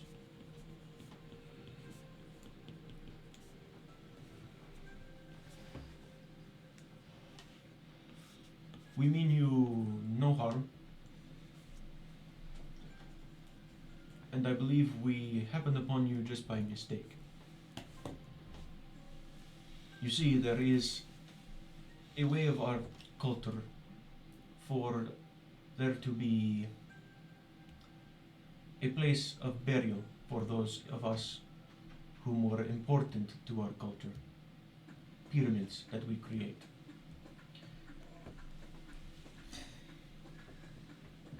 The Kia Orn were dispatched when we sensed anomaly, or when an anomaly was sensed amongst the Pharaoh. This anomaly, I say, caught our attention to where the Kia Orn were sent to find such individuals. It appeared that one of these resting souls was released.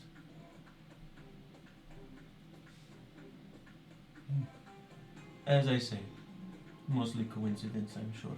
Was not you. From the pyramid? Yes. That is something that is dead get released. Magics, strong magics, of which none of us possess. Only the Pharaoh holds such power. The Pharaoh rules I all. make an insight check there when I put that. Yeah. Okay, sorry. No, you're good.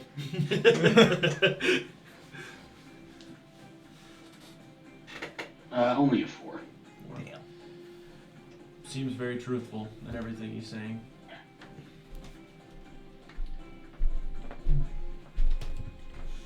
You can see the large kind of muscular individual on the end almost like leans forward to speak, but you can see Najir kind of takes his hand. What are your names? I am Boktesh. Finer? Sigrid. Okay. Rodir is kind of like looking. Around Rodir. here. Boar. Well, now that we all know each other,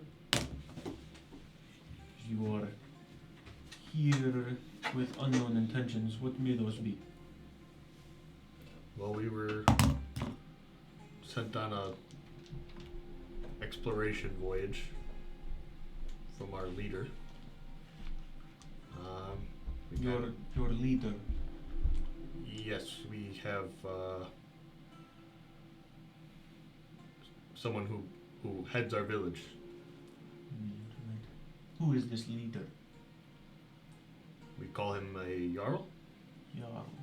I've heard this word before. Long time since, but I have heard this. But yeah, it's been a long time since our people have ventured out of our area. Don't have much information about the rest of the world, so we were sent to see what was surrounding our area. We happened upon the sands of the ocean. We stepped out, we started venturing, we saw the pyramids, and then we were approached by your people.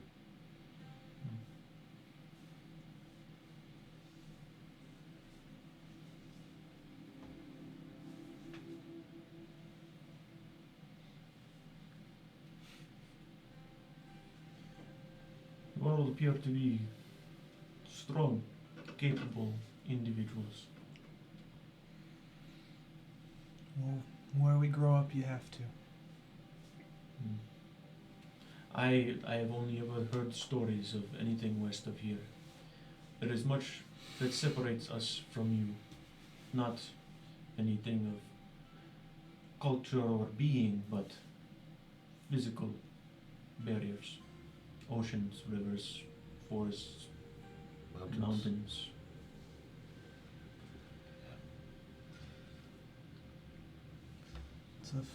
This is a far different place than it is from home. Well, I am sure. As for me, where you are from would be far different from here. Very cold.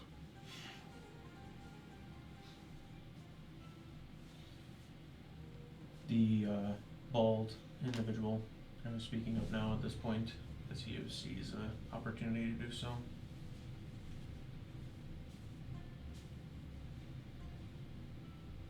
Kind of looking toward Najir.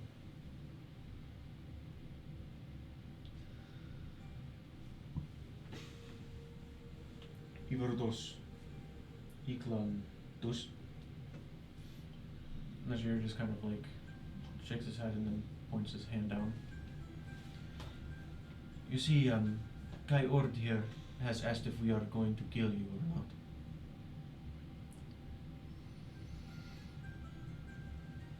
I have told him we have no reason to. Am I wrong or no?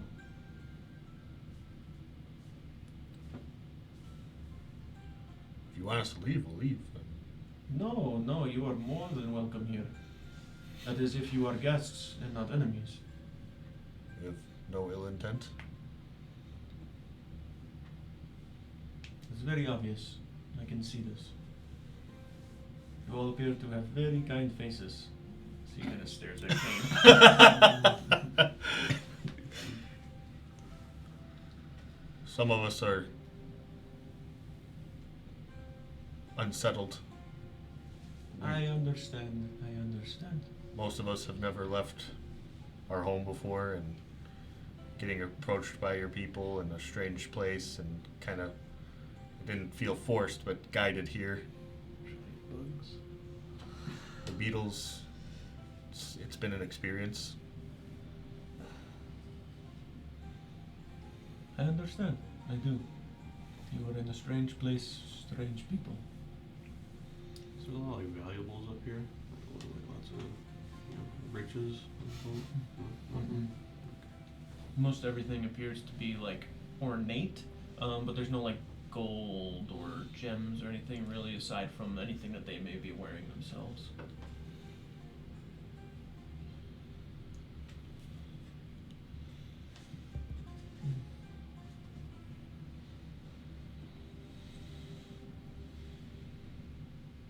Now that we are all in an understanding, I will be honest with you.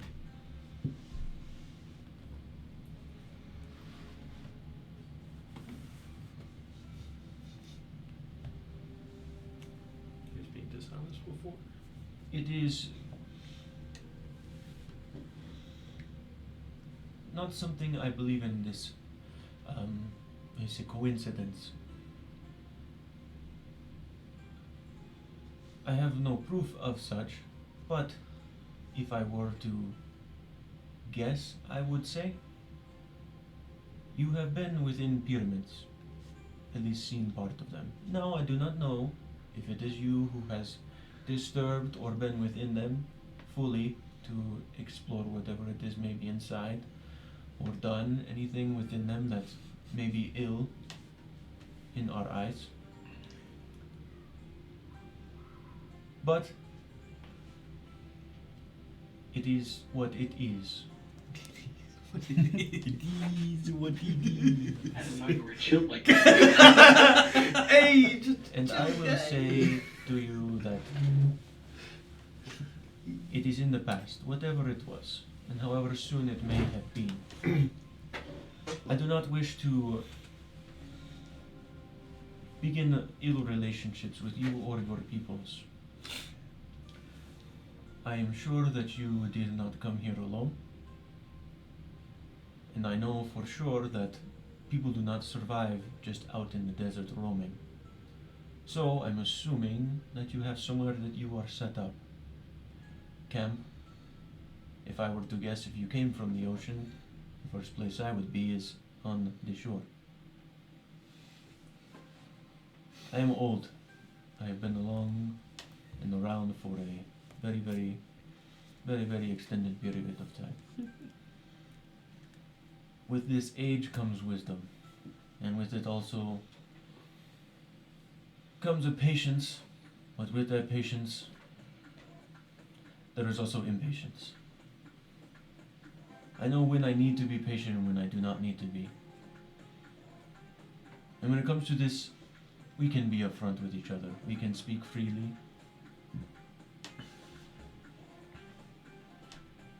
You see, there is a place that our people dare not travel. A cursed place.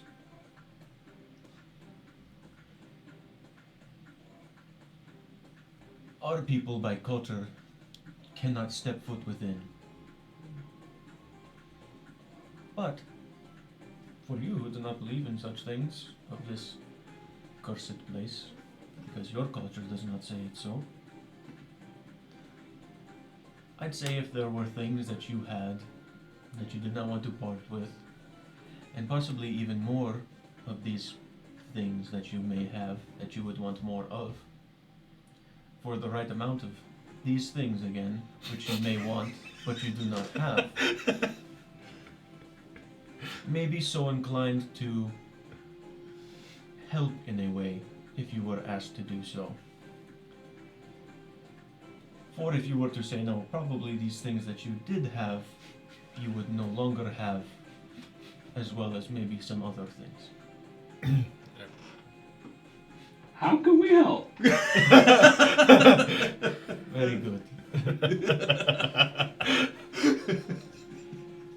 As I am sure you have noticed,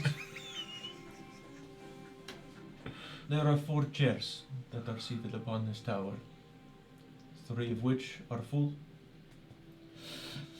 1 empty. This place that we will speak of, not now, but in a time soon to come, there is a book with inside. A book of great importance to the future of not just our city, but of all of our cities within the desert.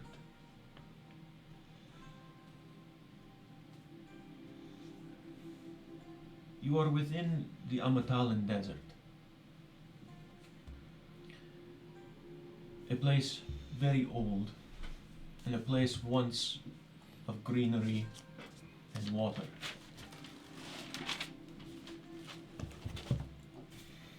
I once lived in this place when it was much different.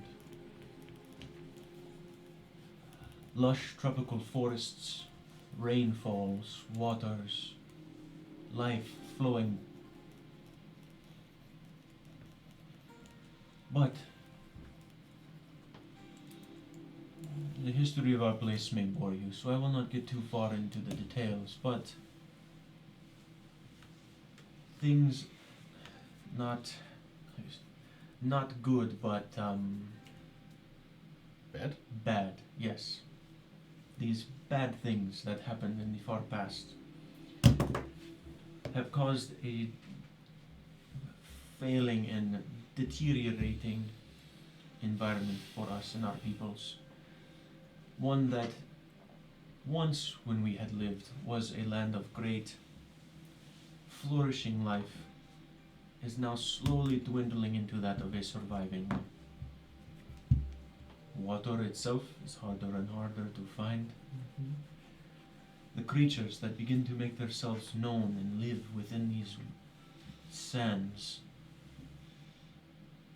they are not fully natural. There is something that is creating them almost. And it is all from this book that has been locked away within this cursed place that no one shall set foot. Many have tried, including our lost brother here, as he points to the empty chair.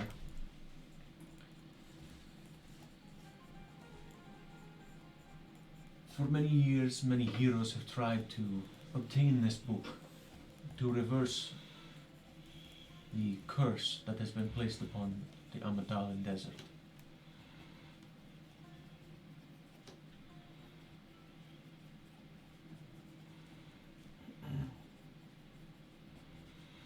If you were to retrieve such book and return it here to Guthgatal, the Gleaming Council, we would be forgiving and both rewarding at the same time. But that is something I will let you sit and think on. For now,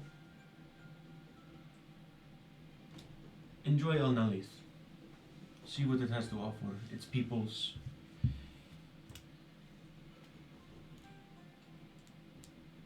I will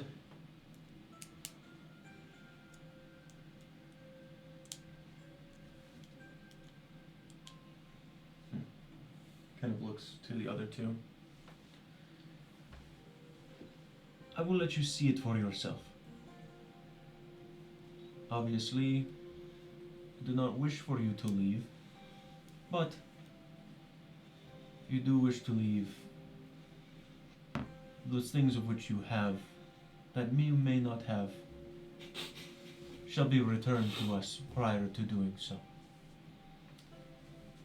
As well as those things of which you may have that were not brought with you, would also need to be returned for us to be on a good standing. But, as I said, for now, I will set you free into the city.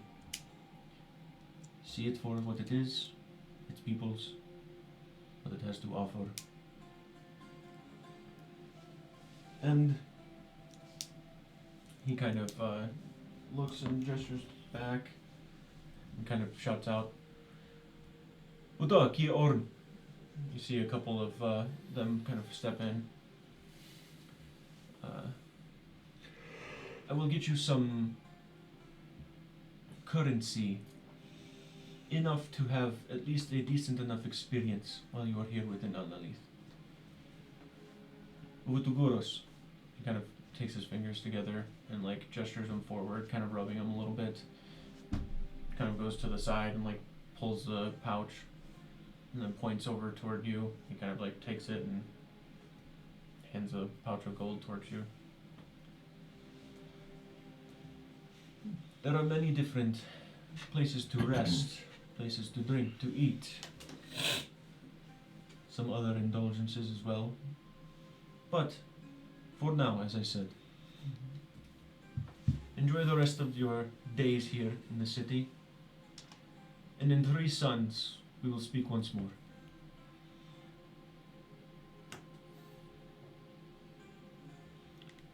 Sounds good. pleasure meeting you.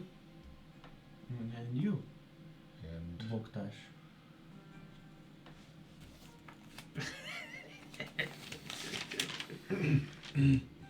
Najir. Najir Albor. Appreciate the gift, so we may enjoy your fine city. And It is common courtesy amongst our people for a greeting or a goodbye, the hand to the heart with a nod. I'll do it. I don't know if anybody else is gonna follow suit. I did. I'll do And, it. I'll do it.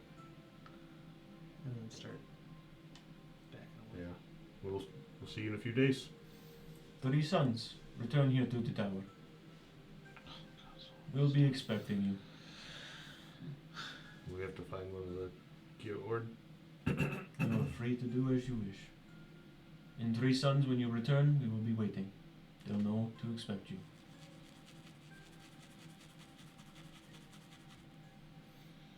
Alrighty. If that empty chair could use a Viking one day. He kind of looks to the chair. Let's not get too far ahead of ourselves.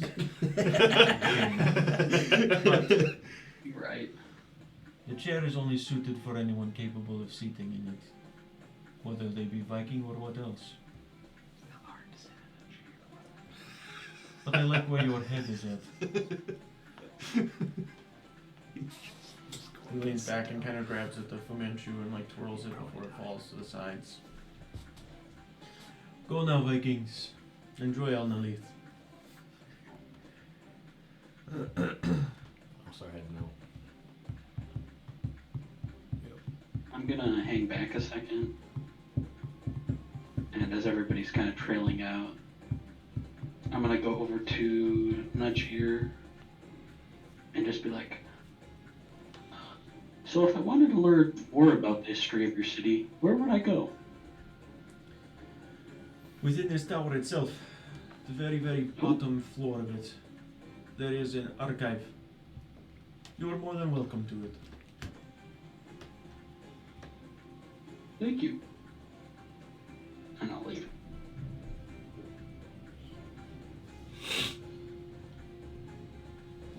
Alright. Grab my bag off the floor. I'm like grabbing away, like Ruby rolls out of it. I look down. I'm gonna grab it, put it in the bag. We'll see you again in 3 sons. He grabs at it. He grabs at it and kind of like twirls it. You watch the guy on the far left just kind of like curl his arms and like almost like stand up a little bit as they all 3 are kind of looking at you. You can see basically blank faces on both Geord and Paolo, but Najir just has like this huge grin as he like twirls it from at you and like kind of pulls it down in front of him and lets it fall. Eventually you make your way out and the doors kind of close. Not doors, but there's kind of like these curtains that fall to the sides. Alright, and you start to kind of make your way down the tower to exit, and in that time, Steiner can either communicate to you there or on the way down that he's going to check before. But from there, before we get into what this city is and has to offer and what you guys will find out, we will pick it up there next time that we play good stuff. How much gold is in that pouch? 300 gold pieces. Man, I really like where this is going. Do all those coins have pharaoh heads on them? Mhm. Okay. Yeah, you can end it.